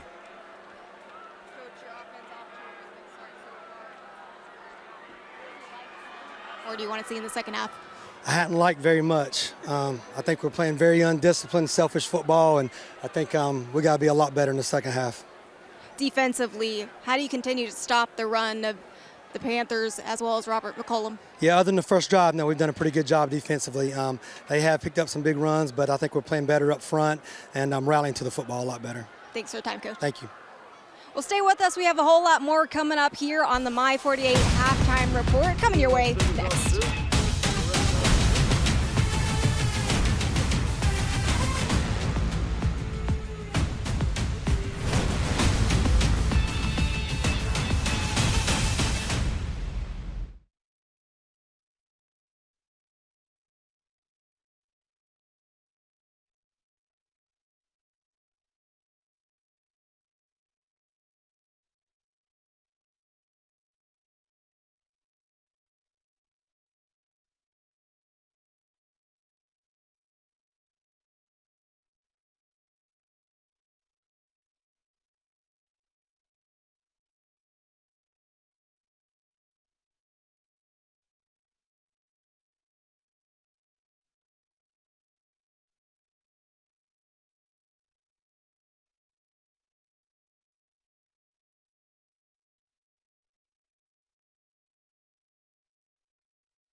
Throughout the 2025 Carolina Classic Fair Friday Night Rival season, Tatum & Atkinson Law Firm will recognize an exceptional senior student athlete from each of the participating schools with a plaque presentation prior to each game. This week's Tatum & Atkinson Scholar athletes are from Grimsley High School. Grimsley's Cayenne Battle is an all-conference player who is on the 2024 4A North Carolina State Championship team. He has been on the AB Honor Roll all 4 of his high school years and currently holds a 4.083 GPA. Cayenne serves as a mentor at Kaiser Middle School and helps to feed the homeless in the Under the Bridge project. His hope to play football at a collegiate level and pursue a degree in sports physical therapy. From Dudley High School, Dudley's Andre Cummings Jr. is the punter and kicker for the varsity football team and was named All-Conference. He is a Dudley Fellows member on the National Honor Society and has maintained on the A Honor Roll throughout his high school career. Andre currently holds a 3.9 GPA and gives back to his community by volunteering for the Special Olympics and holiday gift drives. Kanye, Andre, and other nominated students are also eligible to win a $5,000 scholarship to be presented at the end of the season. Congratulations to our Tatum and Atkinson Scholar Athletes of the Week, sponsored by Tatum & Atkinson.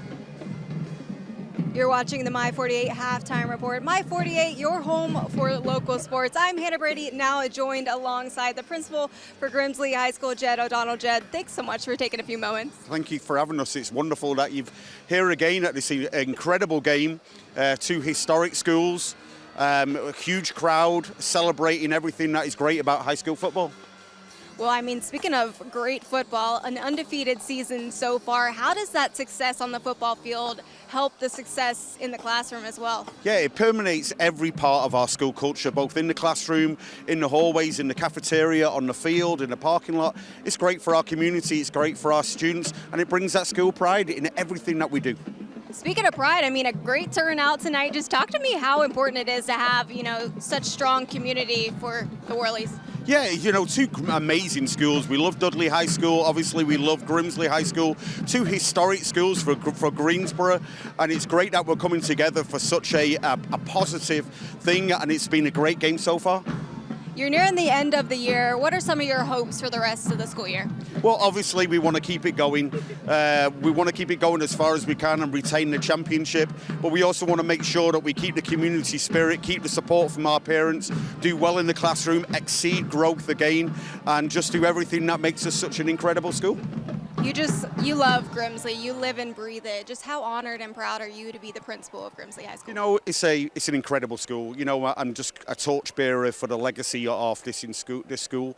People say it's a huge pressure being principal of Grimsley. It's not pressure. It's a privilege, and I don't take it for granted. And I live and breathe it to make sure that I'll keep it moving forward. So once I leave, that it stays in a better place than when I found it. I love that. Well, thank you so much for spending a few moments on the halftime report, Jed. Thank you. Well, coming up next, we'll be talking to the athletic director for Dudley High School, Artorius Bryan. So be sure to stay with us here on My 48 Sports.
Welcome back to the My 48 Halftime Report. I'm Hannah Brady, now joined by the athletic director for Dudley High School, Artorius Bryant. Artorius, thank you so much for spending a few moments with me. Thank you for having me on this fantastic Friday.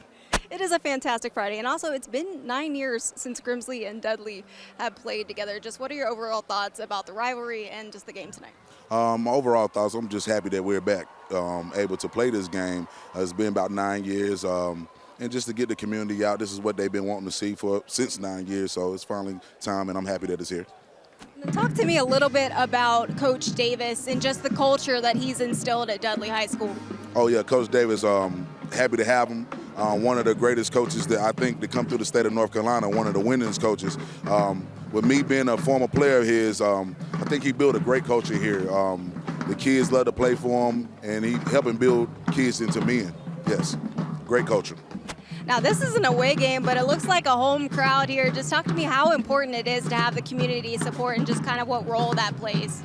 Community. Our community is big. They travel well with us. They support us greatly. A lot of people are first, second, and third, fourth generation alumni and kids here. My grandparents went here. So just the community continue to follow us, and that's one of the biggest things that we have at Dudley High School is community and family. As the athletic director, what are some of the other Dudley athletes that you kind of want to highlight and some of the ones that you're most proud of so far this school year? This school year, I'm looking forward to our indoor track team. My indoor and outdoor track team won states, men's and women's last year. So I'm looking for them to repeat this year. My basketball team was conference champs and went deep in the playoffs. I'm really excited about our flag football team. This is the first year, and they're 3-2 at the moment. And also soccer team has won 10 games for the first time in a long time. So athletics across the board, I'm really proud of here at Dudley High School. Well, Artorius, thank you so much for your time on the Mighty 48 Halftime Report. Thank you so much. Go Panthers. Well, coming up next, we are going to be at our second half of this football game. But right now, let's take a look at some of the highlights of the Friday night rivals across the country. The best Thursday night lights and Friday night rivals highlights from across the country. Kelly got to quit celebrating and get back ready for a fourth down play. Yeah, they were trying to set up a hook and ladder, but he didn't have time. They got the board. They got the board. That's going to be, Joe, that's going to be a touchdown. Touchdown, Jalen Boyd. Inside the 10. What a touchdown. What a play. What in the world? Westwood with a touchdown on a hope and the prayer is answered. Beachy, can he get the corner turn? He does. Here's that speed. And he's still on his feet. To the 20. Stiff arm. To the end zone. Touchdown. Pump fake. Throws. Goes deep. And what a catch on the far side. Oh, what a catch by Oriuso. They will call it. Heavy pressure. Throws it downfield to the middle of the field. What a catch coming up and grabbing the ball. Maddox. 55-yard field goal from the left hand. The kick is up, and it's gone at the buzzer. Bryant is the hero for the Buccaneers. And the Hoover Met goes haywire. Wow. Unbelievable. Wow.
Welcome back to the My 48 Halftime Report. I'm Hannah Brady, now joined alongside Lillian Craven from the Carolina Classic Fair. Lillian, it's always a pleasure to have you here on the Halftime Report. Thanks for having me. Happy to be here. Now, you just told me the fair finished up 2 weeks ago. What happens in the off season of the fair? So we have year-round events right now. Of course, we're in hockey and ice skating mode. We have the Hanes brand sale coming up in the event center in just a couple weeks. So there's something going on every single weekend at the fairgrounds. Speaking of events, what events are happening around the ice rink? So we have hockey games. The Twin City Thunderbirds just kicked off their season a couple weeks ago. We're going to have a skate and scare next week for Halloween, and then we're going to have skate with Santa in December. Awesome. Well, Lillian, we're looking forward to going out there to the fairgrounds and seeing some attractions that they have going on. Thank you. Well, we are going to toss to our North Carolina Medical Minute and see what message they have for us. The North Carolina Department of Health and Human Services is proud to present you with this Medical Minute. As a school nurse, I feel like we're really that contact between the Department of Public Health and what goes on in the school system. And I've never seen anything like what we experienced with Hurricane Helene. As the rain continued to fall, winds continued to blow, things went from what we had prepared for to something much worse. These kids need their routines, and they thrive with routines, and it's so important that we get them back into school. When we have a crisis like we had with Hurricane Helene, we got to see that, as with our own perspective on our children, that they're not just the kids that come to our school, but they are our community. We love the state of North Carolina, we love the mountains, and this experience has reinforced for me that we live in a state that cares authentically about the health and well-being of every single one of its citizens. This Medical Minute is brought to you by the North Carolina Department of Health and Human Services.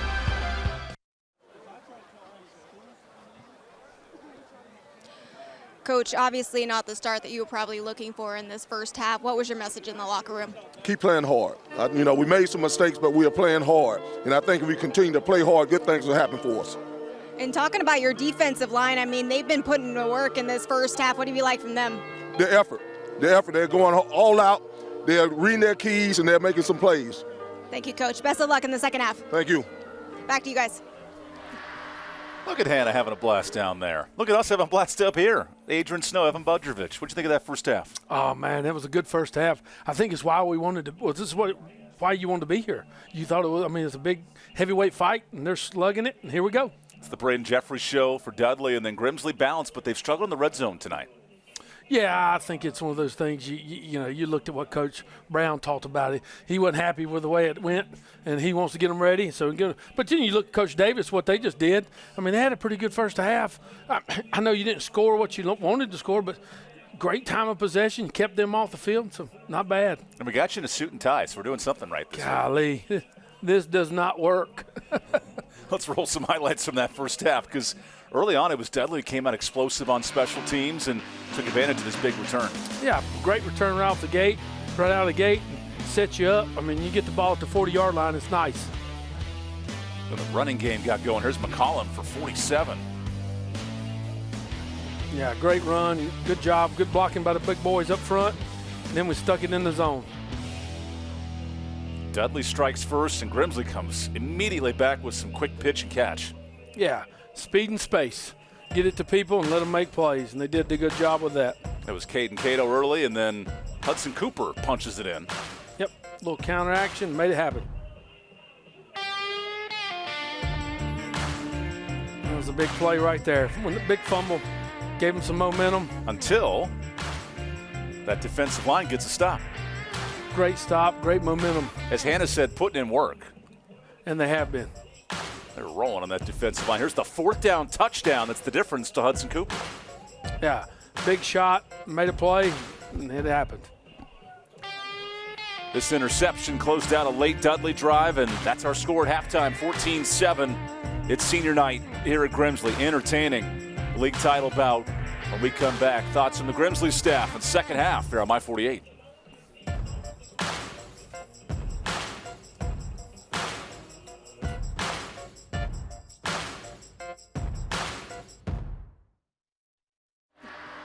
Look at Hannah having a blast down there.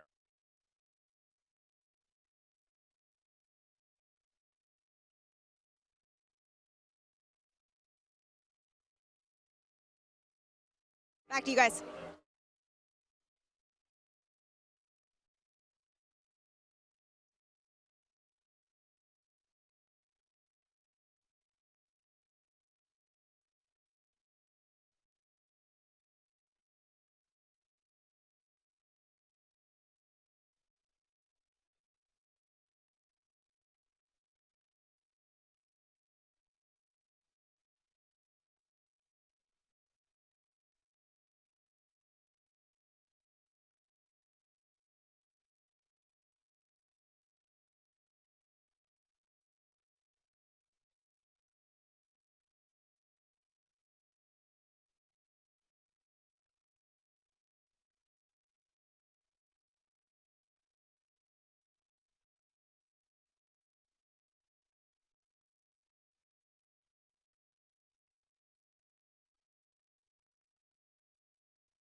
Here's some numbers from the first half. The rushing yards are part of the story, but here's Dudley almost doubling the time of possession at Grimsley.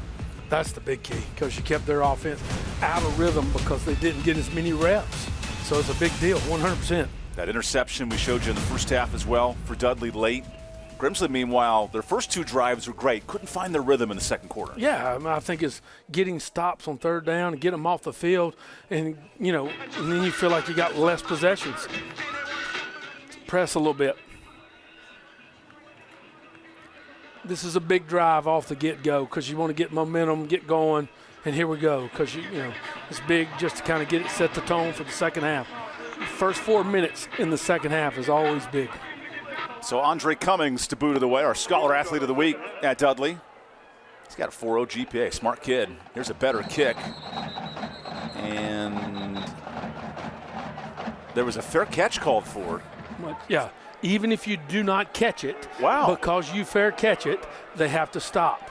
Because basically, I get it, because basically you could do it and still run. Yeah. So even though you do it, it's automatically stopped. I think Ty Shumay confused himself on that one, and Darryl Brown's even asking, hey, what just happened here? But instead, it will be Grimsley football at the 24. Big drive starter here. Get you something positive right off the gate. Make it happen. Brody Lowe, 4'7", 85 yards in the first half. This is what you call good officiating. He's going to take about 2 seconds to go there and explain the situation to him. Now it's on, and then you get back out there and do it. It's awesome to do. But did you ever agree with the situation when it was explained to you? Well, at the end of the day, I would take it if I got communication. I don't, you know, sometimes you don't like what they say. Sometimes I don't like what Miss Gina says, but she communicates with me, so I'm good with it. Same in the situation here. Shout out to the Snow family watching at home. There's the reigning Coach of the Year in North Carolina, Darryl Brown. His program has not lost since December of 2023. It's been quite a stretch, 2 years. Here's Lowe on first down. Immediate deep shot over the head of Howerton, the four-star tight end. Good coverage from Jalen Jones. He is long. Just watching him run, I mean, you can see why people like him. I mean, he's a big kid, and you got a one-on-one coverage there. Hey, take a shot right off the gate, right out of the gate. Howerton's been more of a run-blocking tight end this year, but you think back to last year's state title game, huge catches in the fourth quarter of multiple playoff appearances. He could be a threat in the passing game. Well, they trust him, and I think that's what you do there. There's Grimsley fresh out of halftime. Darryl Brown noted his offense has to be more in rhythm. And another deep shot that's way overthrown. More solid coverage. It's Kingston Davenport out there. Yeah, I mean, I think you got to try to find a way to get him going. You know, not to say these throws aren't good, but it's like trying to find a way to get a completion, get to feel good, and just move on. You know, kind of get rocking and rolling. But Here we go. Big third down for the Dudley Panthers and the Grimsley Whirlies.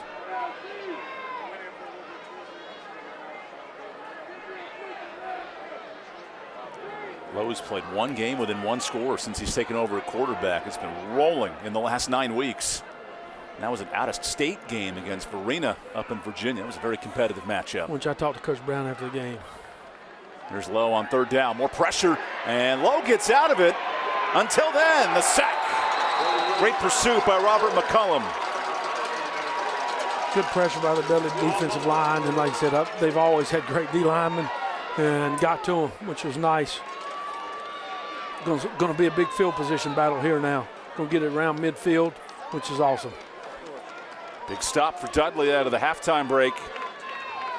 Maybe the best defensive game anyone's played against Grimsley so far this year. Yeah, I think they've done a great job. And I think it's been a team effort. And what I mean offensively and how they've handled it, and then defensively how they've played as well. Now let's go down to Hannah Brady with a special guest. Yeah, guys, I'm here with DJ Reeder, former Grimsley Whirly class of 2012, and then also defensive lineman for the Detroit Lions. DJ, I mean, you've had a busy week. You played on Monday. You're back here. You're an alumni. You played in this Dudley game. Just what does it mean being back here at Grimsley? You know, it means the world to me to come back, be at Grimsley, just be around. You know, I love being here.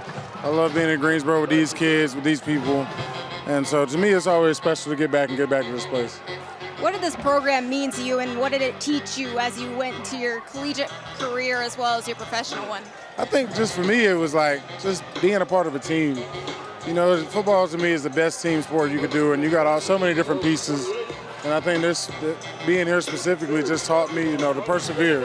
We didn't have the best record when I was here, so we worked hard, but we had a good team, a good group of guys that I still talk to this day. And, you know, those have been family. They're no longer friends. They've turned more into family over the years. Well, today you got to unveil your new DJ Reeder Performance Center. Yeah. How important is that to you, and how special is that?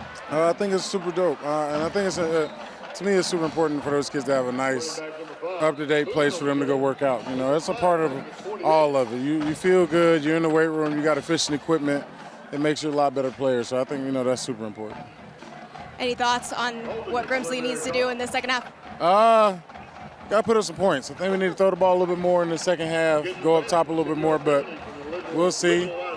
So just got to go out there and finish. We up 7-14, so if they don't score no more, we win, but we'll see how it goes. Well, DJ, thank you so much for your time, and best of luck to you this season. Of course, really appreciate it. Evan. Thank you, Hannah. Thank you, DJ. Hey, he's a defensive lineman. He's about getting stops. 1,000% what I was saying. He's a defensive guy. If they don't score again, we're going to win. He was not talking about offense. He was talking about how to get stops on a defense. Good punt return for Dudley. And now 1st and 20 off the penalty. Quarterback keeps it. Jeffries gets a nice block, and that penalty yardage right back, at least 10 yards. Gets them back into manageable situations, and that's the key. Again, it comes back to my man Jeffries, toting that rock. I mean, Jeffries, it's 18 carries there. How many times can you feed the beast tonight? As many as you need. 30 plus. Well, he's got a next week off, so let's do it. Let's dance. Let's go. Make it happen. Good point. Dudley's 5-0 in the league. This is their final game. If they beat Grimsley tonight, they're the league champs, with Grimsley playing one more next week against Ben L. Smith. Yeah, Dudley, they got a chance. I talked about the playoff situations with them. It could be a little crazy. Jeffries with time. And he's pressured that time. There's a sack. Good pursuit. This defensive line active with Guy Van on the stop. Great, but I think it comes back to great coverage, too. They had really good coverage, which in turn gave him an opportunity to get to him because he wasn't going to basically, he couldn't throw it. So he just ran. And Guy just beat a double team right there. Oh, yeah, that's good stuff when you can do that. Well, that's hard to teach. Yeah, that's 100%. This is a defensive line where Jamal Jarrett anchored for so many years. He was excellent getting after the quarterback. Now he's at USC out in Los Angeles. We've had multiple players. Andre Crawford on that D-line as well. Yeah, they've had some really good ones as well, don't they? Here's 3rd and 14. And more whistles.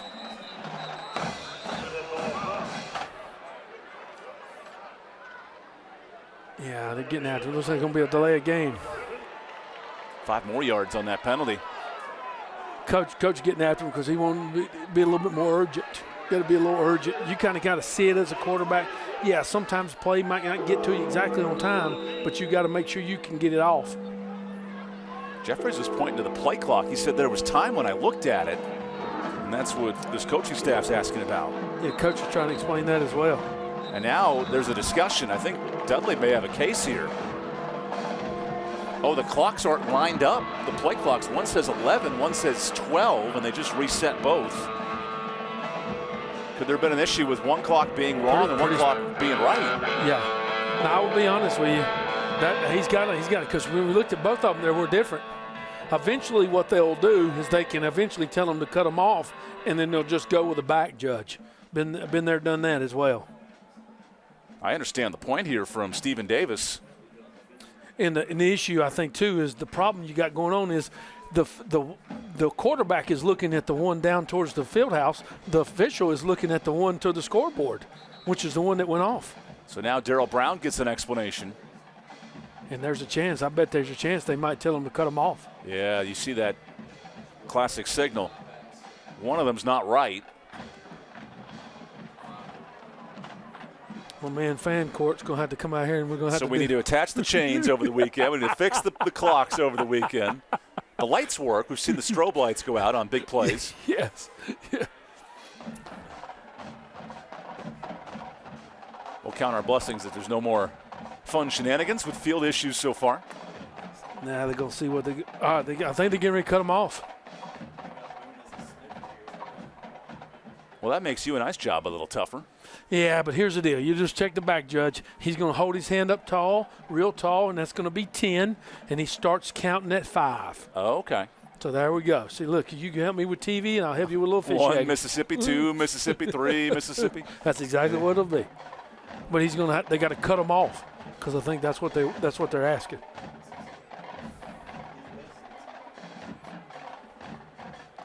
But if I'm Coach Davis, I'm going to ask him, hey, can we get a redo on this? Yeah, you see that play clock? Well, now it is ticking. Okay, I think they're back in rhythm now. Here's 3rd and 17. Jeffries immediately pressured. Jeffries gets out of it. Nice run. Jeffries gets a block and a first down. Here's Jeffries inside the 10. Players make plays, and that's what he did there. Big penalty, no problem for the senior quarterback. I don't know what wide receiver it was. He literally set a screen on the perimeter. I'm getting ready to see it here in just a minute. He didn't hit him in the back. He just set a screen, which was awesome. Right there, yes, it was amazing. Just did a great job. Sometimes we get a little too excited out there. Made a great play. My man Jeffries. Golly.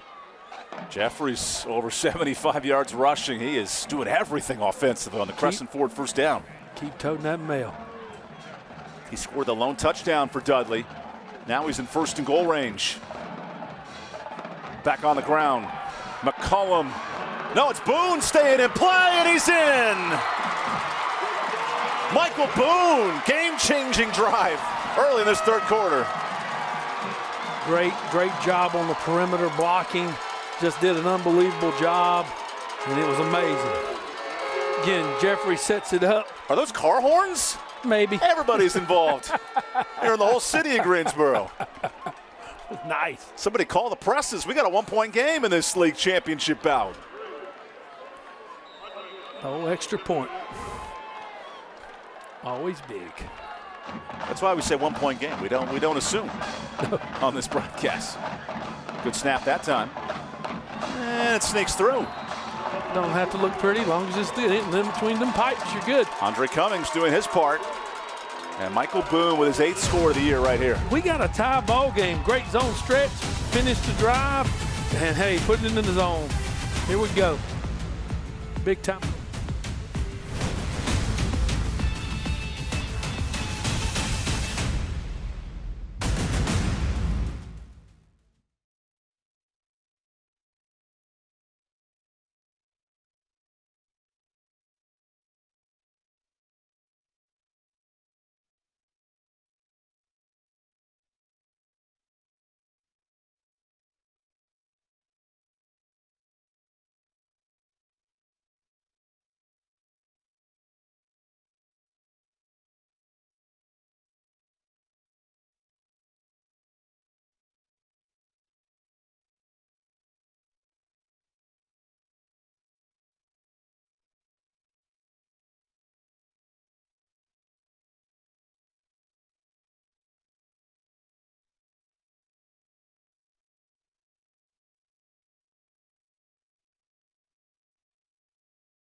Stay tuned for tonight's school bus stop of the game. NHTSA, the law in every state requires drivers to always stop for a bus when that arm's out and the red lights are flashing. NHTSA helping us out tonight.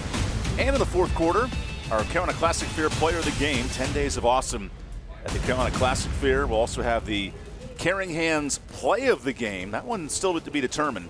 Caring Hands Home Health, put your loved ones in our Caring Hands. And of course, we have the Norris Automotive drive of the game. Norris Automotive, foreign domestic automotive repair, serving Mebane and Burlington. I took my car to the shop today. I might have to take it there next time. We just saw a big drive there. Incredible response from Dudley, getting a stop in a 50-yard scoring drive. Here's Caden Cato, juking out of one, and he's corralled right out past the 20. Great coverage. Great coverage by the Dudley Panthers. Got down there, made it happen. A lot of momentum. You can just see the body language of Dudley and how they're excited to get back out there and play some more football. Dudley's won 9 straight in this series. Now, you go back 9 or 10 years, the last time they met, but yet a lot of confidence from this Dudley side. Yeah, like 2016, right? But, I mean, at the end of the day, like I said, I mean, a lot of people talk about Grimsley, and rightfully so. But those Dudley Panthers have been pretty good for a long time, and Stephen Davis has done a good job for a long time. 13-plus wins the last 2 years for Dudley. They're flexing their muscle tonight.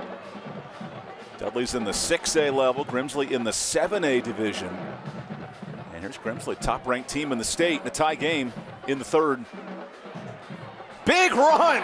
What a response for Shoemake! And Shoemake explodes for 8. That's a big run, big carry. Great response, great response. Great response. Those are the old runs that Mitchell Summers made a living going for 77. 100%. I mean, it's like hitting a home run, right? I mean, it's what it does for you. Gives you a lot of momentum, gives you a lot of excitement. I mean, you just had a great play by Dudley, and now this happens. Put it back in the hole real quick. How about the run home of a triad touchdown where property owners and tenants find their perfect fit? And Shoemake's got to be the wing on the PAT too. Tote that rock, but get out there and be the wing, baby. Ty Shoemake, just a sophomore, huge run for his 11th score. And now to complete this drive that took 0 seconds a game clock because the clock didn't start. It won't matter. The extra point completes, and we talked about elite running backs here at Grimsley. None better than Mitchell Summers, who put on an absolute show last week for Sacred Heart. I got to talk Mitchell Summers down the road, Sacred Heart. We got 18 rushes, 243 yards, and a couple touchdowns as they beat Howard. Send us a helmet, Sacred Heart. That's right. I'm going Damon. Joey Galloway, a big fan of Mitchell Summers and his head coach. It's fun over the years talking to Darryl Brown. He said, hey, if a local program finds this kid Mitchell Summers, they're going to be very thankful. And now Sacred Heart of the CAA scoops up a big running back. Well, the problem is there's not an exact science to recruiting. There's been many players that I felt like, hey, they could go play. But, again, it's not my job on their end. But sometimes they swing and miss. And on that one, they missed 100%. Sacred Heart didn't, though. There's the next iteration. Ty Shoemake, his longest run of the year, 77. And right as Dudley had momentum, boom, Grimsley pops. Yeah, I mean, and that's what you do. You get back to doing what you need to do. They ran the football, had a big run, and here we go. But again, Dudley's got to get back on that horse, and here we'll see what happens. It's going to be big. Thanks to our friends at Disney for letting us use that clip. Perk's been part of the ABC family. Yeah, that's nice. Also, thanks for watching on our Tip Top Roofing live stream. Tip Top Roofing, Faith Family Football and Roofing.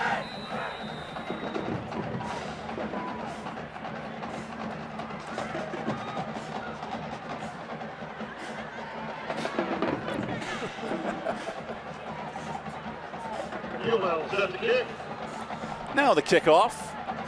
And this goes into the back of the end zone. So 3 plays, no time off the clock.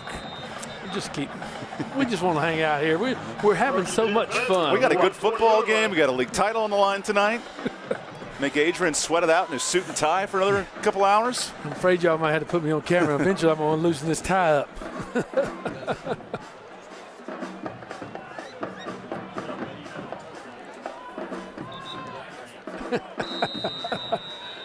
I have been told I can loosen my tie. Nice. Okay, you're clear for the night. But there's still a lot of football left, and if you're Braden Jeffries, he's been a one-man wrecking crew with his 19-yard score. You eventually got to find a way to get a shot to the wide receivers if you can. Not saying it's on display, but eventually I think you got to. Colum bounces one out, just a couple yards. He'll lose one, in fact. As you see on that play, now, I mean, the defense is just honing in. They know they're going to run the ball. I mean, and they're just like heat-sinking missiles. So the clock hasn't started yet. And I'm not sure if the officials are keeping the clock. Okay, now the clock started. Wow. But the play clocks are now off, so there may have been an issue of which clock to turn off. Thankfully, the lights are still on, so we got football to go. Lights are flashing. Early in this third quarter, the running game gets going. This is Flo Kuzmina, and an explosive pop play. They call him the Energizer Bunny. Hard to keep the senior quiet in the locker room, but he gets a nice run there. Hey, if he runs that rock, we can talk all he'd like to talk. But it was good. Good run, zone stretch, outside zone. And got something vertical and made something happen.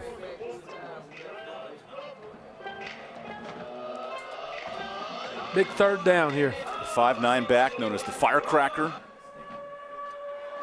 As they got the spark, crackle, and pop with Boone, McCullum, and Kuzmina. Here's 3rd and 4. Good stretch run, but Rogers is there again. Mr. Rogers returning to his neighborhood, getting a stop against his former team. Big stop. As again, strung it out, made a play. I mean, that's what you're supposed to do. Rogers had 20 sacks a year ago at Dudley. You could sense the motivation here defensively. Yeah, great job. Look, hey, did they all of them? Look, 3, great play by him, basically setting the edge and making them turn it back up inside.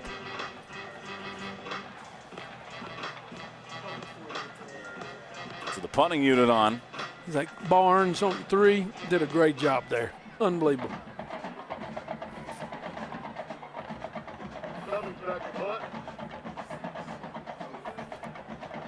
No one rushing for Grimsley, so Cummings puts a low boot. Here's Kyan Battle. Battle gets a block, and he's into Dudley territory, out near the 45. And this feels like a make-or-break drive. Could Dudley's defense keep them in it? Yeah, I think you're 100%. That's what you need right here. A big stop. We'll take the timeout. We'll find out that answer after this break. My 48 game of the week. A close one here in the third.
What a fantastic slate coming up. The SEC on ABC, breaking TV records every week.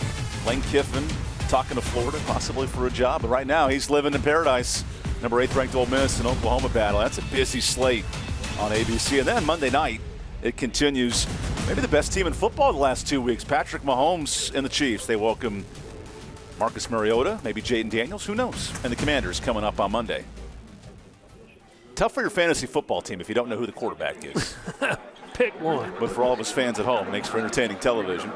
Grimsley off a nice punt return, works in Dudley territory. Williams jumps over the pile and gets a couple yards on first down. Good job by the Dudley defense right there, stoning them. They just came back, ran it back up in there and see what happens. These D tackles, Darian Curtis and Zayden Carter, are winning the battle line of scrimmage. Yeah, big guys. I mean, there's a lot of beef up there on both sides of the ball. There are Arby's all over the place. Glad I don't have to feed them. Well, back in your days at West Forsyth, that was a lineage of offensive line talent. We had a few. There's a deep shot down the middle. Knocked away. Great coverage by the safety, Davenport. And a big hit on Lowe. Great pressure. Great pressure. Cotton came in, gave him some great pressure. And my man Brody, he felt that one. Cotton has 15 sacks and almost a 16th. Yeah, that was big. Don't let his feet now he'll start getting happy feet because you know he's coming. That was a great movie, by the way. Did you ever see that with the Penguins? Happy feet? Yeah. Oh, great film. Yeah, I'm all about it. You getting ready to watch it a bunch. All the Disney films. There's 3rd and long. Lowe with some pressure. Howerton, he got the first, and Howerton just keeps pushing. Picks up 15 on 3rd and 7. Just a little pitch and catch. Just run the hitch. There's nothing wrong with it. Hey, he got out there and made a play and got it to a player that made some stuff happen after the catch. Pressing forward of High Point, filling the shoes of Northwestern tight end Lawson Albright, who's now at Cornell. Yeah. From a 3-star receiver to a 4-star tight end. What a lineage of that position. Yeah, been pretty good. If you have a guy that can be a hybrid, play out wide and play inside, it's nice. And in this state, Kendra Harrison, the All-American in Oregon next year, he sets the stage for great tight end play in this state and a short run on 1st down. It's a good push up front. I mean, you saw they had some good double teams. Just made a good play defensively, which was very nice by the Panthers. Dudley with 2 red zone stops tonight. That's deflated a Grimsley offense that's been unstoppable here in 4 weeks of league play, averaging 55 points a night. Yeah, that's unbelievable. I talked to Coach Brown early in the year. He wanted a game like this. Here comes Darrell down the sideline. He wants a timeout. Midway through this 3rd quarter. They played Vereen, and that was really tough. I mean, you want to be in games like this. I mean, it's, if you're having blowout after blowout, it's not preparing you for the playoffs. And in this new 7A bracket, with the likes of Weddington on this side of the state, Grimsley the favorite right now, it is a loaded division to get to the state championship. Yeah, 7A is going to be tough. I look today, 6A, there's a chance, and this is what's bad with what we got going on playoff-wise. There's a chance because Dudley has a bye next week. There's a chance they could have byes 2 weeks in a row. Oh, as one of the top 8 seeds. Yes. Great point. It's just not going to – it's not feasible. As a coach, you don't want that. I think Random is in the same situation. They've got the last week open, and it makes it tough. Keeping kids engaged nowadays might be the toughest thing in America. Yeah, right now the projections in this region, Reagan would be a top 5 seed in 7A. Yeah. On this side of the bracket, Independence, who of course won 10 straight titles in the state back in the early 2000s. And then Davie County with an upstart year. They have Ethan Driver, great wide receiver. Yeah, Coach Henson's done a great job there. Good, he'll get them rocking and rolling, and they'll be good. The way the bracket unfolds today, and there's 2 weeks left, Grimsley would play Page in the playoffs, another league matchup. Golly. Always not a fan of playing them early, but sometimes you got to do it. All in the pursuit of a championship weekend in mid-December. And then movement on Kyan Battle. Whoa, it doesn't get called. Well, that was pretty clear. And a short gain on 2nd down. Sometimes they don't see it. Been there, done that, get the T-shirt and hat. What could have been 3rd and long turns into 3rd and 3 now. Yeah, and it just puts you in a bad spot. It really does. Adding another D lineman in here. Here we go. Something short. Into the Cook Reynolds red zone. Cook Reynolds running the smart way to get things done. An O-line anchored by App State commit Nick Cashbura on the right side. A lot of space out here at this wide receiver. Here's Williams following that big man, and he's stuffed. Wow, Kamori Beasley flying in, the team leader in tackles. Great play, Dudley defense. Got him in 4th and short. Here we go. That's Beasley's 70th stop of the year. This guy is going to be everywhere defensively. Great play, good job. Run a little counter. Great job by the D-line squeezing the down block and making him bounce. And he bounced right to Beasley. We are spoiled by great linebacking play in this state. Bradley Bird last week at Oak Grove, a fantastic junior flying around. Beasley now a senior. Dude. Great players. Yeah. Grimsley going for it here on 4th and 2.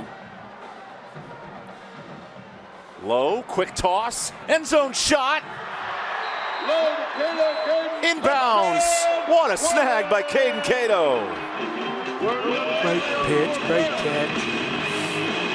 And then you know what? They trusted him. They trusted him to make that throw, and they trusted the guys to make the catch, and they did. And that means a lot as a player.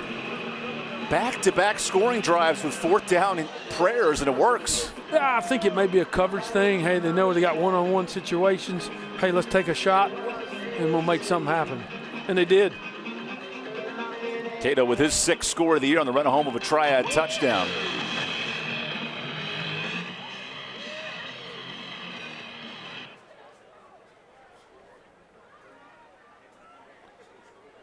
Chase Holmental to complete this scoring drive. There you go, 2-score game with 4 minutes left in the 3rd. Nice job of the snapper, nice job of the holder. How about 7 plays, 45 yards, and confidence here on 4th down? Yeah, that was good. Good pitch, good catch. Throw it to a good player and make a play. Just got that 1 foot in. Yeah. Maybe. That's all you need. My man Brian Hall right down there in the middle of it. Oh, here we go. Yep, he got the foot in. Yeah, we'll take it. High school, college, that's perfect. Nice. And it'll be on local TV tonight. Yeah, right there in your house. Big drive here, though, for the Panthers. They need to come back, get going, do what you do. There's still time in the game. You don't have to panic. Don't panic and start getting off schedule of what you know you're good at and what you've been good at, which is important. And a little Bon Jovi. Remember, it was Faison Brandon entering the year, #1 quarterback and player in the state. He hasn't played since game 1, and here comes Brody Lowe pitching back-to-back touchdown drives. Yeah, I think, again, it's been pretty cool to watch him grow. I mean, has everything probably been perfect for him? No.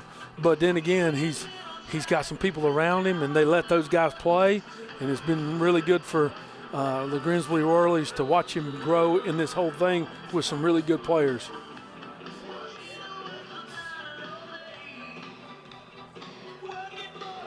Here comes the kickoff for Holmental. That'll stay in play. A returnable kick here for Dudley. And it does not get out past the 20. Well, Grimsley special teams has stepped up, limiting Flo Kuzmina that time. Yeah, after the first big return and start the game, they kind of settled down and got it going. And let's go to Hannah Brady with more on this Dudley offense. Yeah, Evan, you talked earlier about Braden Jeffries and how he kind of had a shaky start, a little bit shy on the ground, but not so shy anymore in this second half. He started last year primarily as the backup. With new coaching changes at the start of this season, Jeffries came into the season a little uneasy with the first couple of games for the Panthers starting out rocky. Coach Davis told us that he knew that the uncertainty was messing with his head, so he told him early, listen, you don't have to look over your shoulder. This is your team, so lead us. From there, Jeffries has been a huge reason why this team has stayed the course and followed suit, and he's been all up and down the sidelines encouraging his team and being a leader for Dudley, guys.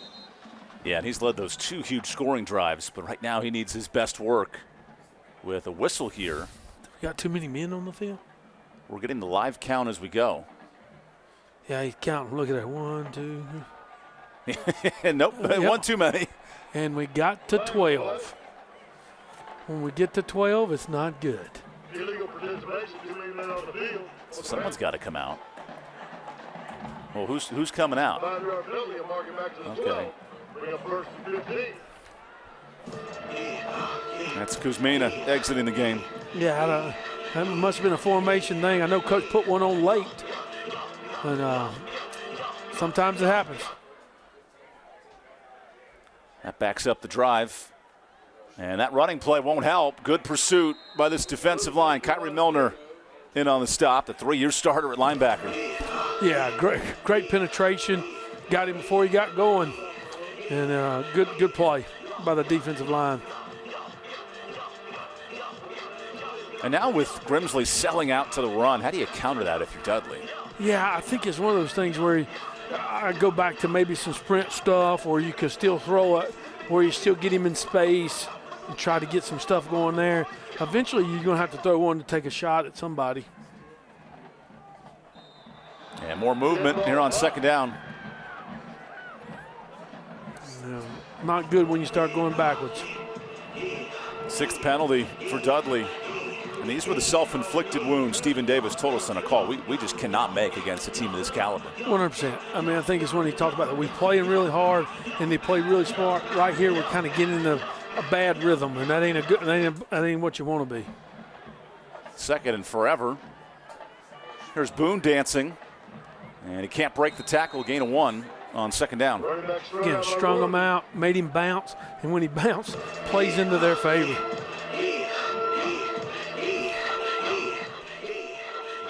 The inner city battle here in Greensboro. Right now, Grimsley flexing its muscle in the 3rd quarter. Another great play by Barnes, right? I mean, just did a great job. They strung him out, and he's there on the perimeter to make the play. They bounced him right to him.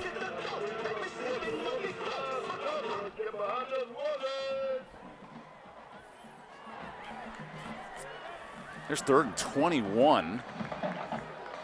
Jeffries scrambling, and he throws it out of bounds. Jeffries throws the ball out of bounds. Now the punt unit from their own end zone coming up. Yeah, that's normally not good. Again, big field position. I mean, let's be honest, Grimsley just had a great score, came out here and got a 3 and out for the most part, and now you're going to get it back with great field position, with a chance to extend this lead.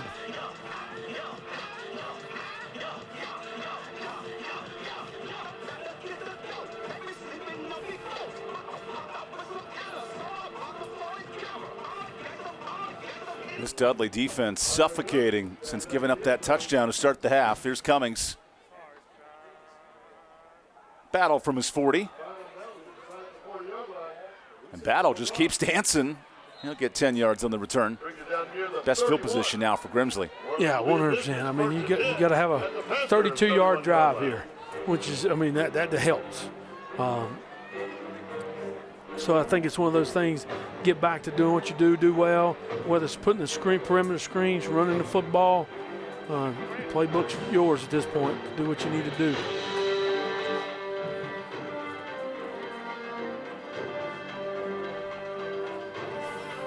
With the epic orchestra music coming from the video board, you kind of get the thematic entrance. It's very loud.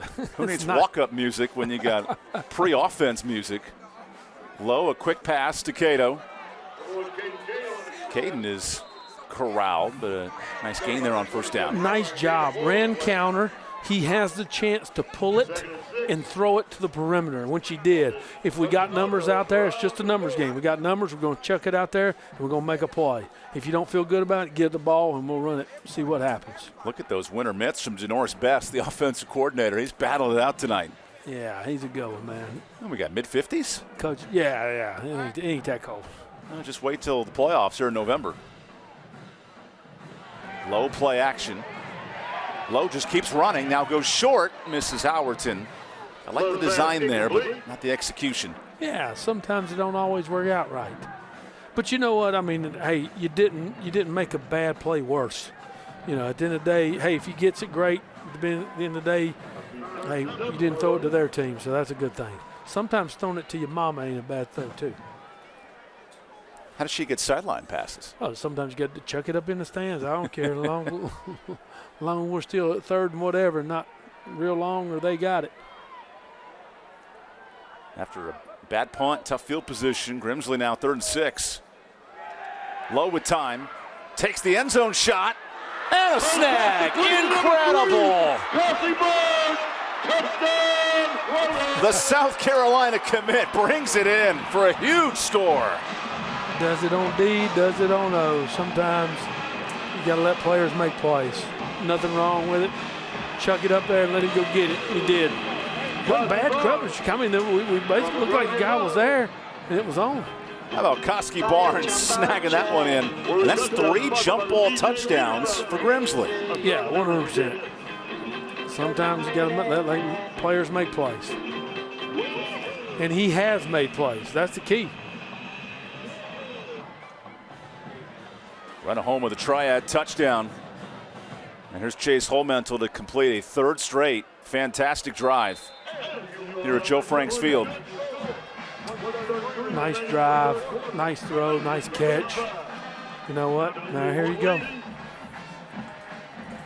And then third and long, let it fly. Yeah. Chuck and duck. Nothing wrong with it. Sounds like you're a ski shooter on the weekends. As long as they can. I used to say I'd never like throwing the ball. Everybody give me a hard time about throwing the ball. It's kind of like I don't like fishing. I like catching. I don't like throwing. I like catching. If they're catching it, I'm good to keep throwing it. And it's good. So that's what's happened here. Brody Lowe with a third passing touchdown in this third quarter. And it shows you the strength of Grimsley. Difficult first down. We heard the interview. Yeah. Not the best 24 minutes, but ever since halftime, Grimsley's locked in. Yeah, 100%. That's why you got to play the whole game. I mean, so that's the key. I mean, you know what I'm saying? You don't win a game after halftime. So sometimes you got to get yourself straight, come back, let's make some plays, and here we have. And we've made a play running the ball. We made some jump balls where we're throwing it up, and some guys are going to make plays. And that's why Grimsley's won 24 straight games. Koski Barnes there on the snag. It's been Cato, it's been Cooper. With Alex Cooper out tonight, Hudson Cooper stepped up. Yeah. And that younger brother, Alex Cooper, he's going to be special and healthy here for Grimsley. Coach likes him. Dudley brings this out inside their 5. And returnable here for Kismuna. Good field position, but a flag in there. Yeah, we got a flag. Normally blocking the back or hold. That negates a good return. It's got to hurt.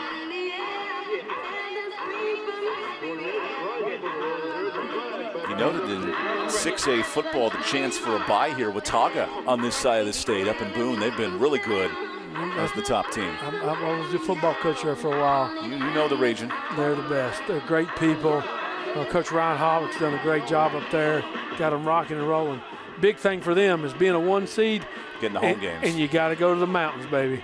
And people don't like to be cold. And it gets cold up there, and the hawk rolls. And then Northern Guilford, who was once in this same conference with Grimsley, they've had just one loss all year. They're in the top 3 seeds overall. Coach Westberg's done a great job. Including a win over Reedsville, which is impressive. Yeah, that helps. It's got to give you a lot of momentum mentally, which is positive. Lone loss to East Forsyth early in the year. And now Jeffries, who's been running for his life, works on first down.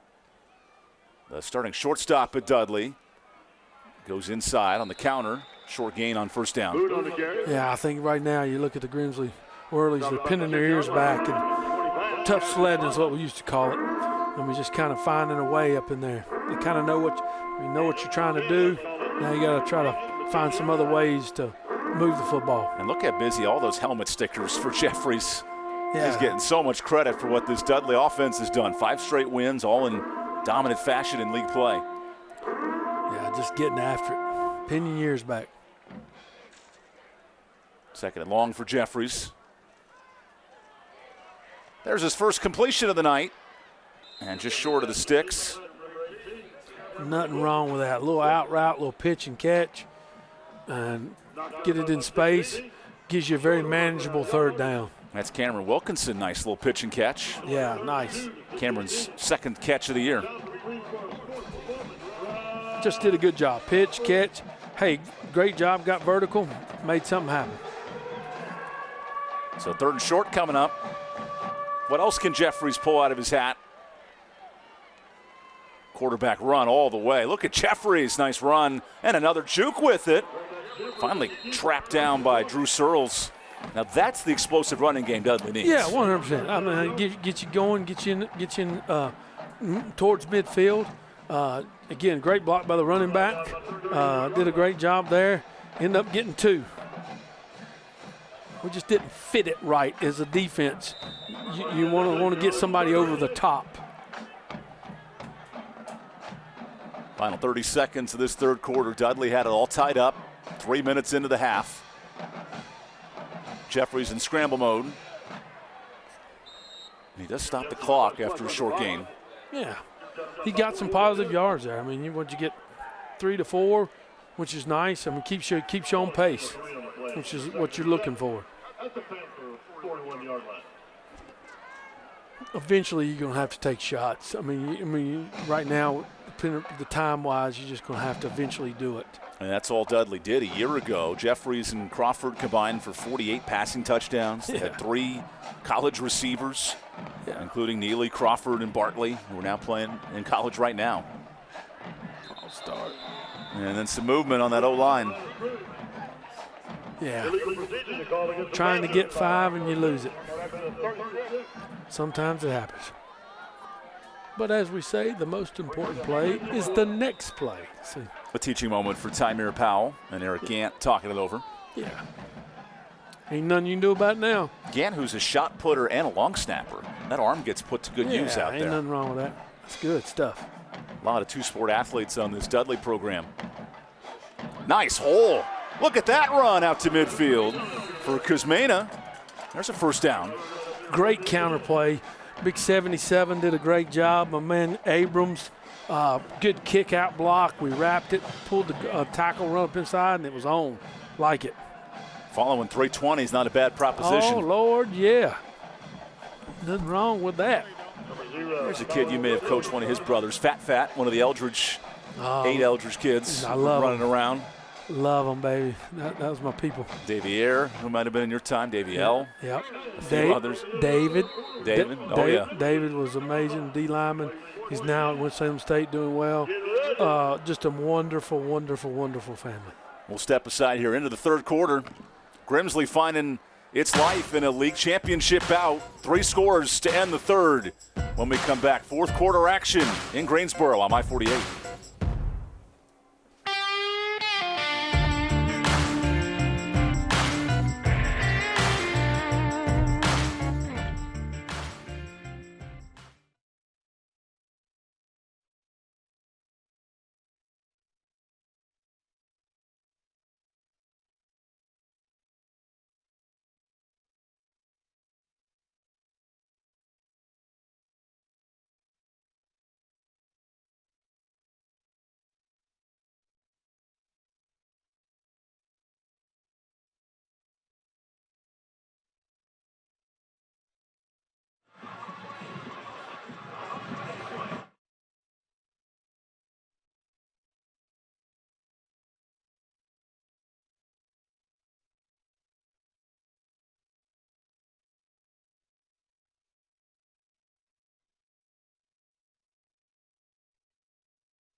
Start of the fourth quarter here at Jamison Stadium in the heart of Greensboro. This is a fun intercity matchup.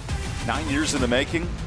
And a league title on the line tonight. Right now, Grimsley with 3 straight touchdowns. Dudley threatening. They've won 5 straight. And in the hands of star quarterback Braden Jeffries to begin the fourth. Jeffries lost track of the football, and he goes down. I don't know if he just lost the snap or it was a bad snap. Third sack for Andrew Rogers facing his former team. Yeah, they're going to run counter. They're going to pull both guard and tackle again. Just sometimes when you snap the ball, he's blocking back left. There is times that you'll shoot it right because of it. We used to always tell him, snap, then move, because sometimes that's what happens. Got to snap it first.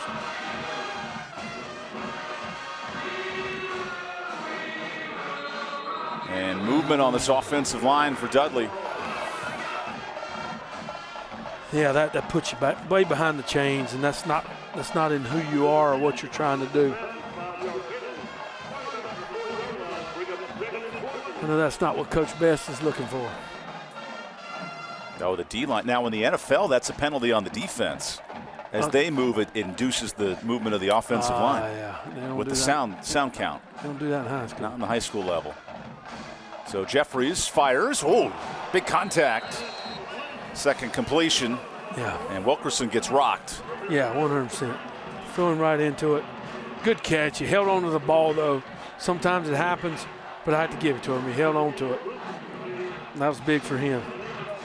Little out route. We're sitting on it. Corner sits right in on it. Makes a big hit. 33rd tackle for Ramir Harris Dupree. A big thumping. Yeah, got some big corners. He's only a sophomore, filling in for senior veteran out there at safety last year. Now 3rd and 17 and a sack. Yeah. This defensive line relentless tonight. That's Jay Warlaw shooting to the heavens. Yeah, you put them in a bad spot when you go 3rd and long, really long, and now they get to pin their ears back, send some pressure. Coach Rigsby dials something up, and here we go. A little TNT stunt there. Send somebody in, somebody comes out. Here we go. Cassius Bostic getting part of that sack with Jaden Wardlaw, who had the game-winning stop against West Charlotte in an overtime thriller. Had the Keep Pounding Classic earlier this year. It's a big game. I know you enjoyed calling that. That was a lot of fun. We didn't get home till the wee hours, but it was worth it. Sometimes it's okay. Kyan Battle with a fumbled punt return. Oh, and Battle almost lost the football there. As we'll step aside for the timeout. Early in this 4th quarter, Grimsley back in control, up 3 scores. The Whirlies get the football when we return.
You can catch NCAA football right here on ABC 45 and My 48 this fall. All 5 of the Aggies games, including tomorrow when the Fighting Camels roll into town. Camels are dangerous on Wednesdays because of hump day. I don't know how dangerous they are on Saturday. We'll find out. I guess we will. My 48. Check that game out tomorrow at 1 o'clock. My great friend Keith Henry coaches the running backs at A&T. KJ's dad.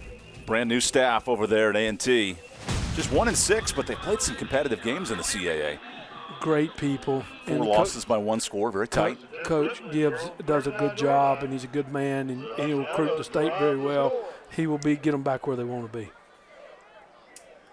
Here at Jamison Stadium, 3-score game to start the 4th. And Micah Williams will get a yard or 2 on first down. Great job by the defensive end, squeezing it and then coming, basically running the play down from this side. Great job. And here's Dudley, who's won 9 straight in this series. Last Grimsley win, got to go back to 2007. Yeah. And that Dudley team, they won 13 games that year, but Grimsley had their number back in 07.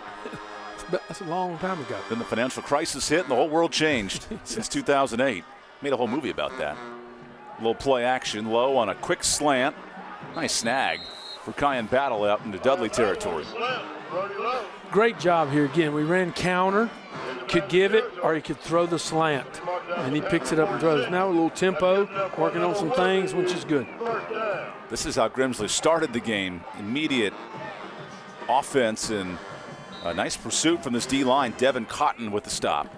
Cotton was the one that made the play early in the series. But really running some counter, being able to throw the perimeter screens if you need it, which is really good. The 200-pound D lineman leads the state in sacks. He's only had one pressure tonight, but he's been everywhere on the D line. Well, I think something that Grimsley does really well is they get the ball out. I mean, they've taken some big chunks, yes, but a lot of times it's quick throws and get it speed and space. Play action. Low, goes deep, tipped away. Nice coverage. That's Samir Horton out there. Had a double move. Safety did a good job getting over top. Oh no, and Caden Cato is down in the end zone. I wonder if as he went to try to.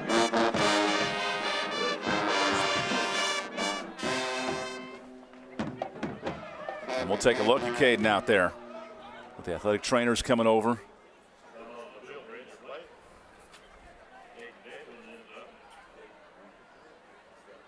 Training staffs, man, they do a great job, both teams. That's what's nice. Ayumi Denton out there helping out. Yeah. Just a good job that you got people that they're good at what they do, and you let them do their jobs.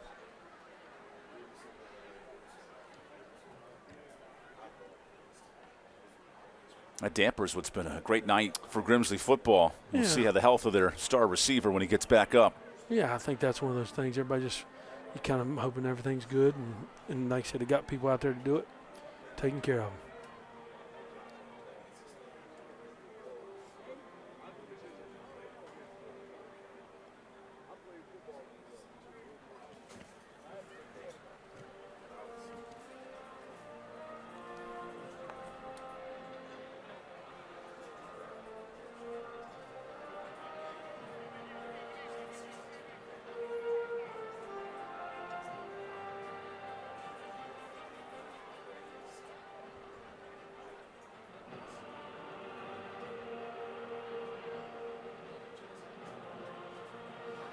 One of the veteran leaders in Caden Cato, who was a huge part of last year's state championship team, had 100 yards against Rollsville. We're going to take one more time out and come back for the next 8 minutes of this fourth quarter.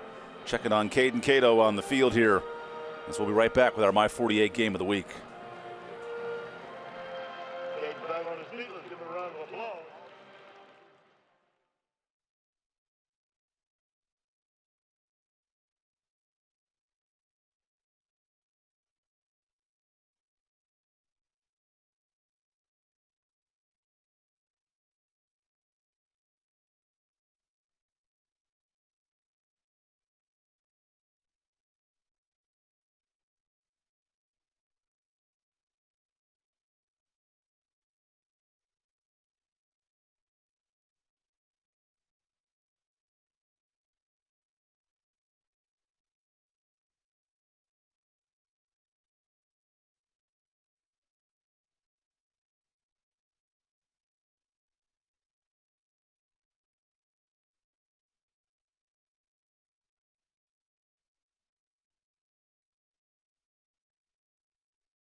Take a look at tonight's school bus stop of the game. NHTSA helps us out. Always stop for a school bus when that stop arm's out.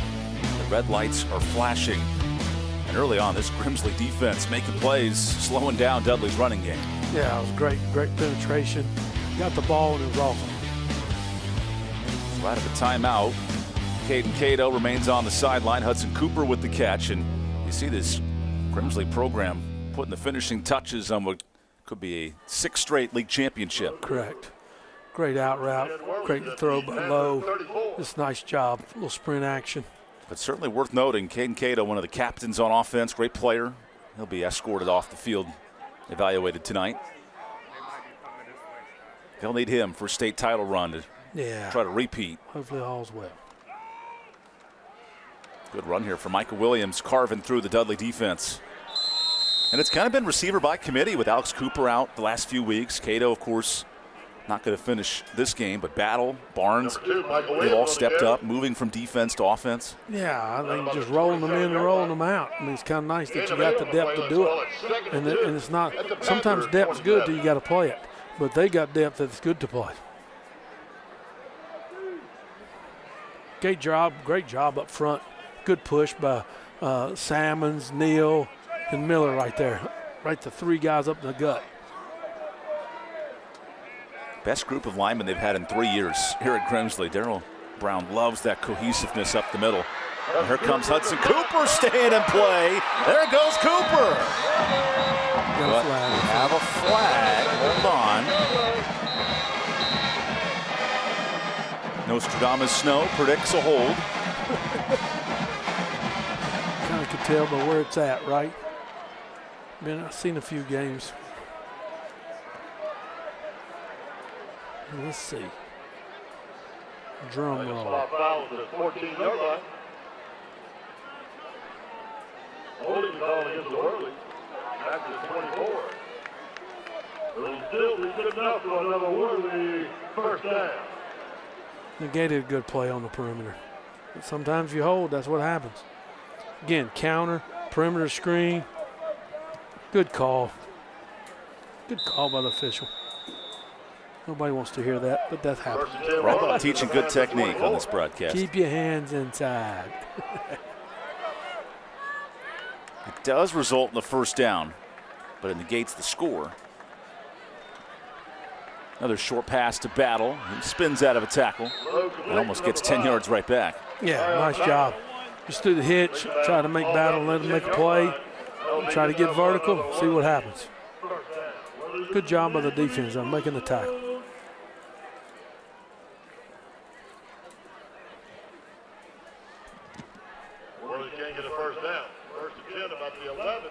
This Grimsley offense, it was a slow first quarter, but ever since they have found a lot of rhythm. Yeah, you know, the drive coming out of half, and they went 3 and out, and that was a big deal, but then after that, it's been on.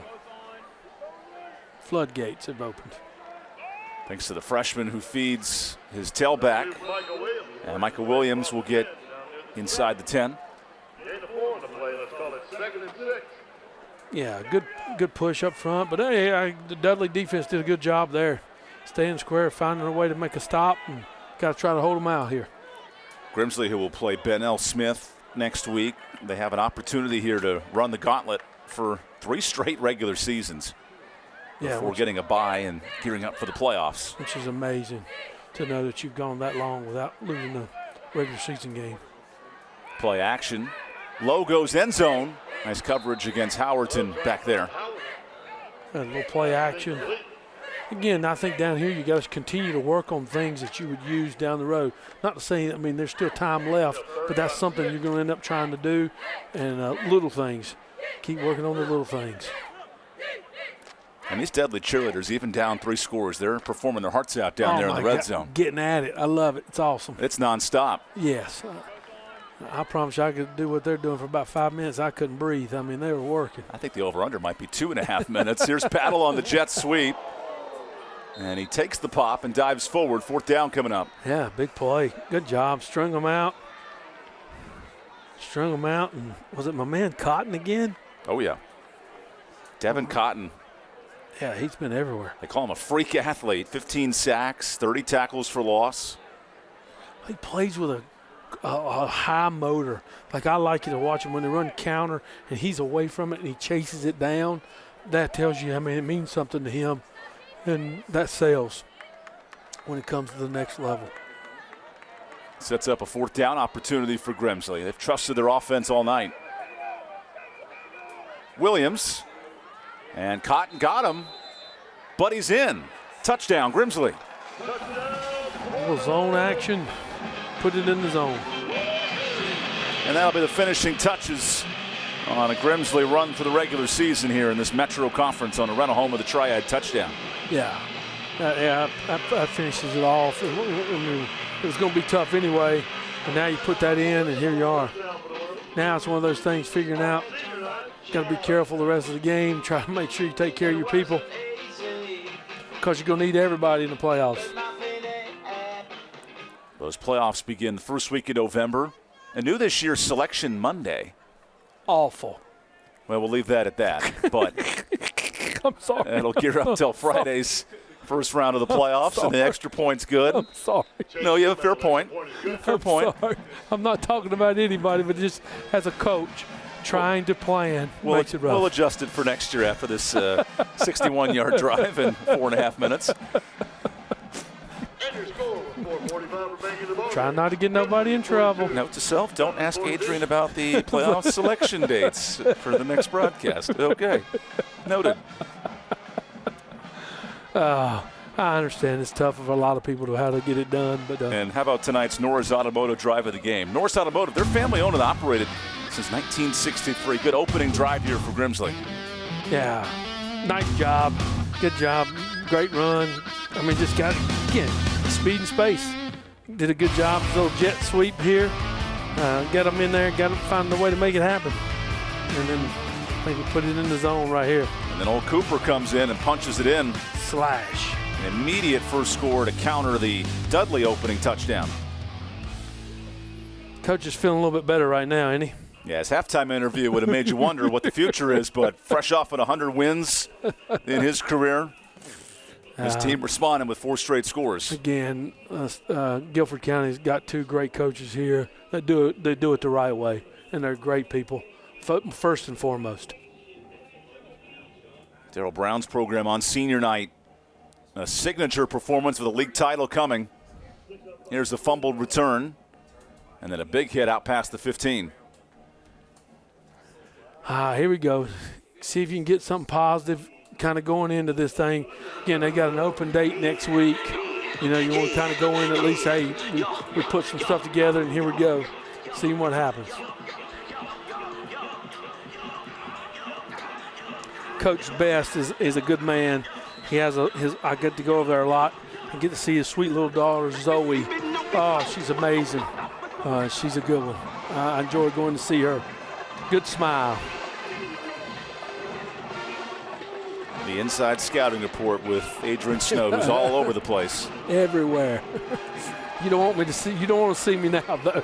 You start seeing me now, that means your season's over with. That means we got some equipment pickups going on. Correct. Fresh set of downs for Dudley, who has the bye next week, and then the playoffs coming up. They'll feed a freshman tailback here, or pardon me, senior tailback. Isaiah Southern comes into the game. It's good to get some guys some touches and get to be a part of it. Just the 8th carry of the year for Isaiah, getting some opportunities here in the fourth quarter.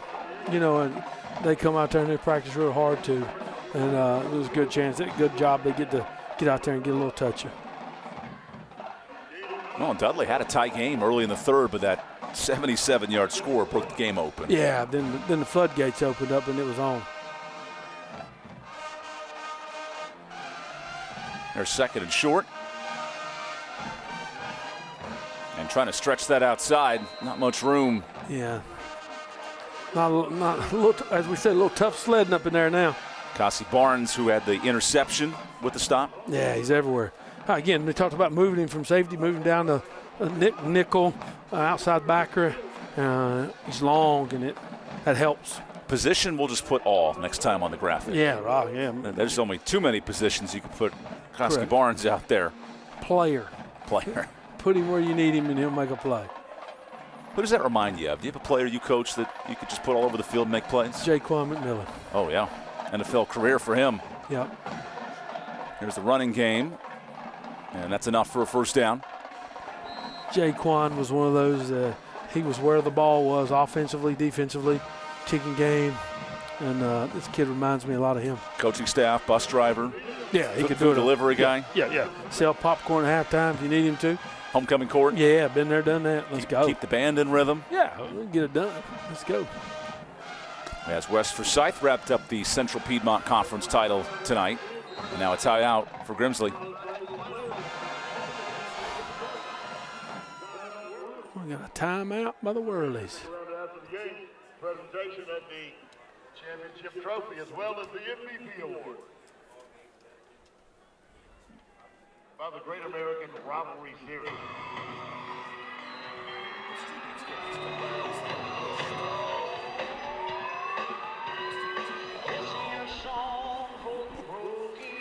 So we wrap up our regular season next week, and an entertaining matchup at that. First of all, it's a Halloween game, so get your costumes out on the 31st. And Reagan and East Forsyth, they battle for second place in the Central Piedmont. Check that game out on My 48, of course, our YouTube and Facebook page. We'll enjoy it. We'll have some fun Halloween stories for you next Friday night. Two great programs, two great coaches. There should be a good one. Snow might even show up. You never know. And the winner of that game gets a great seed in the playoffs in the 7A part of the state. Yep. Helping the RPI ratings. But these two teams could face Grimsley in a matter of weeks. You saw big DJ Page get some first reps on the defensive line coming in. Love it. A lot of new faces, new running back as well. A nice gain there on first down. Good run. You know, I think it's a good thing that right now you're getting a lot of kids to play. There's the freshman running back, Christian Ford, getting his first reps. Yeah, it's good. In there and get a little burn. Christian is a new face to this program. Just joined the team in league play. He's got some explosive running ability. Yeah, it's good. I mean, it's good. Got him in there and get him going. Being a freshman, get to play in a game like this, it's nice. We think of Brody Lowe as a freshman. Not every freshman can handle those moments perfectly. No. Lights are a little brighter on Friday night. Especially on TV as we hit the final 2 minutes of this fourth quarter. Back to Christian. Was turning his legs pretty well. Gets a first down there. Gain of 7. Yeah, good push. Got him a first down. Moving the chains. On a night where DJ Reader returned, honoring the sports complex after him. Faison Brandon gets invited to the Navy All-American game.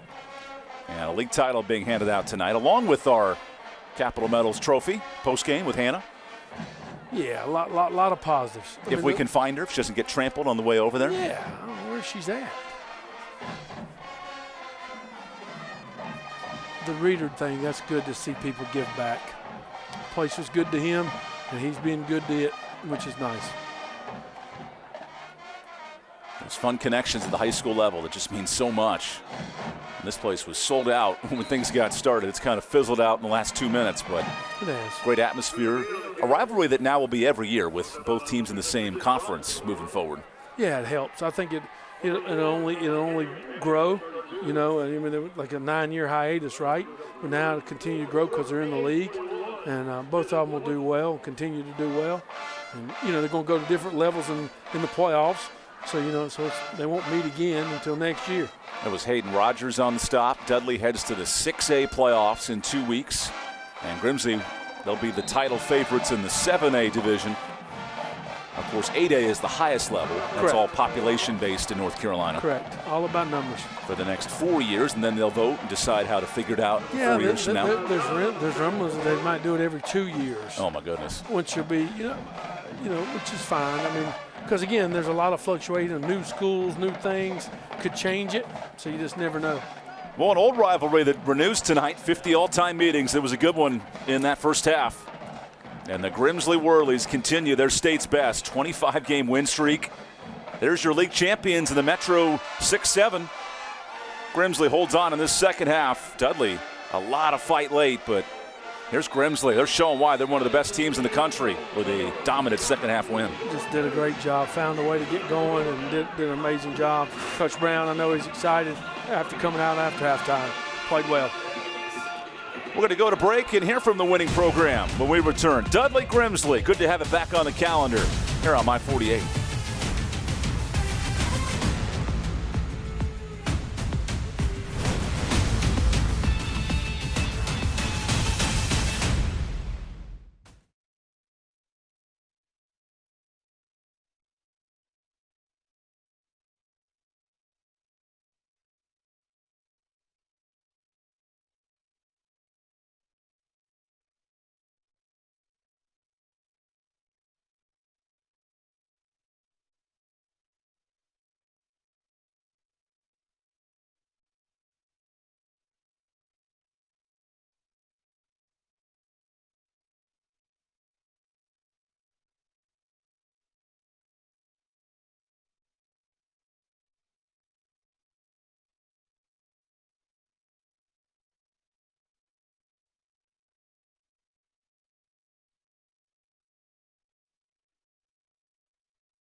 Welcome back to Jamison Stadium. Here's our Caring Hands play of the game, and it's 77 yards explosive.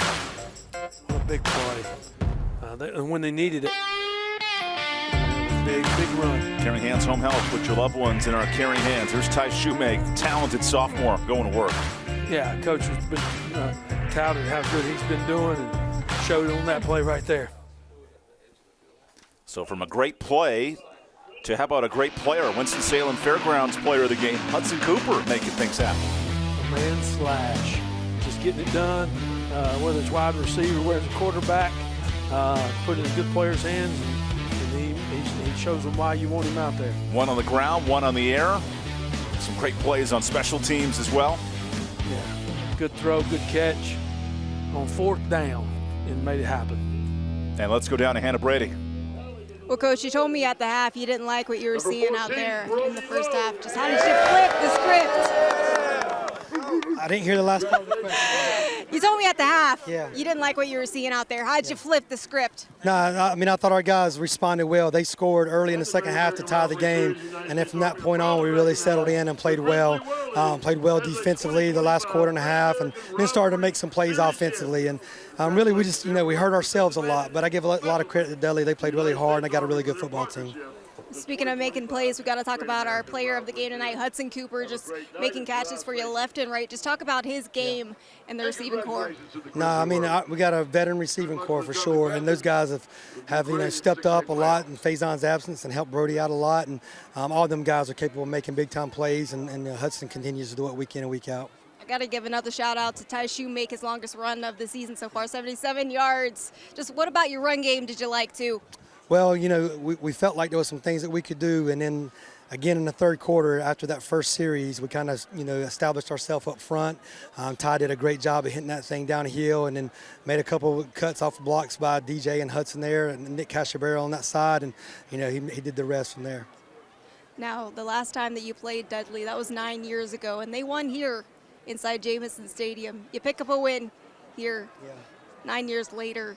How did this team leave their mark tonight? No, it was a great win for us. I mean, it was a big-time game, conference championship game, and we knew it was going to be tough. There was nothing about it that was going to be easy, and we knew how well coached they are and how hard they were going to play. But proud of our guys for, kind of like battling through some adversity and not playing well early, but then responding late when we had to. So just kind of shows the character of our team. Well, Coach, I'm going to let your daughter, Gracie, present you with this trophy. And congratulations on being tonight's Friday Night Rivals game winners. Congrats. Thank you. Appreciate it.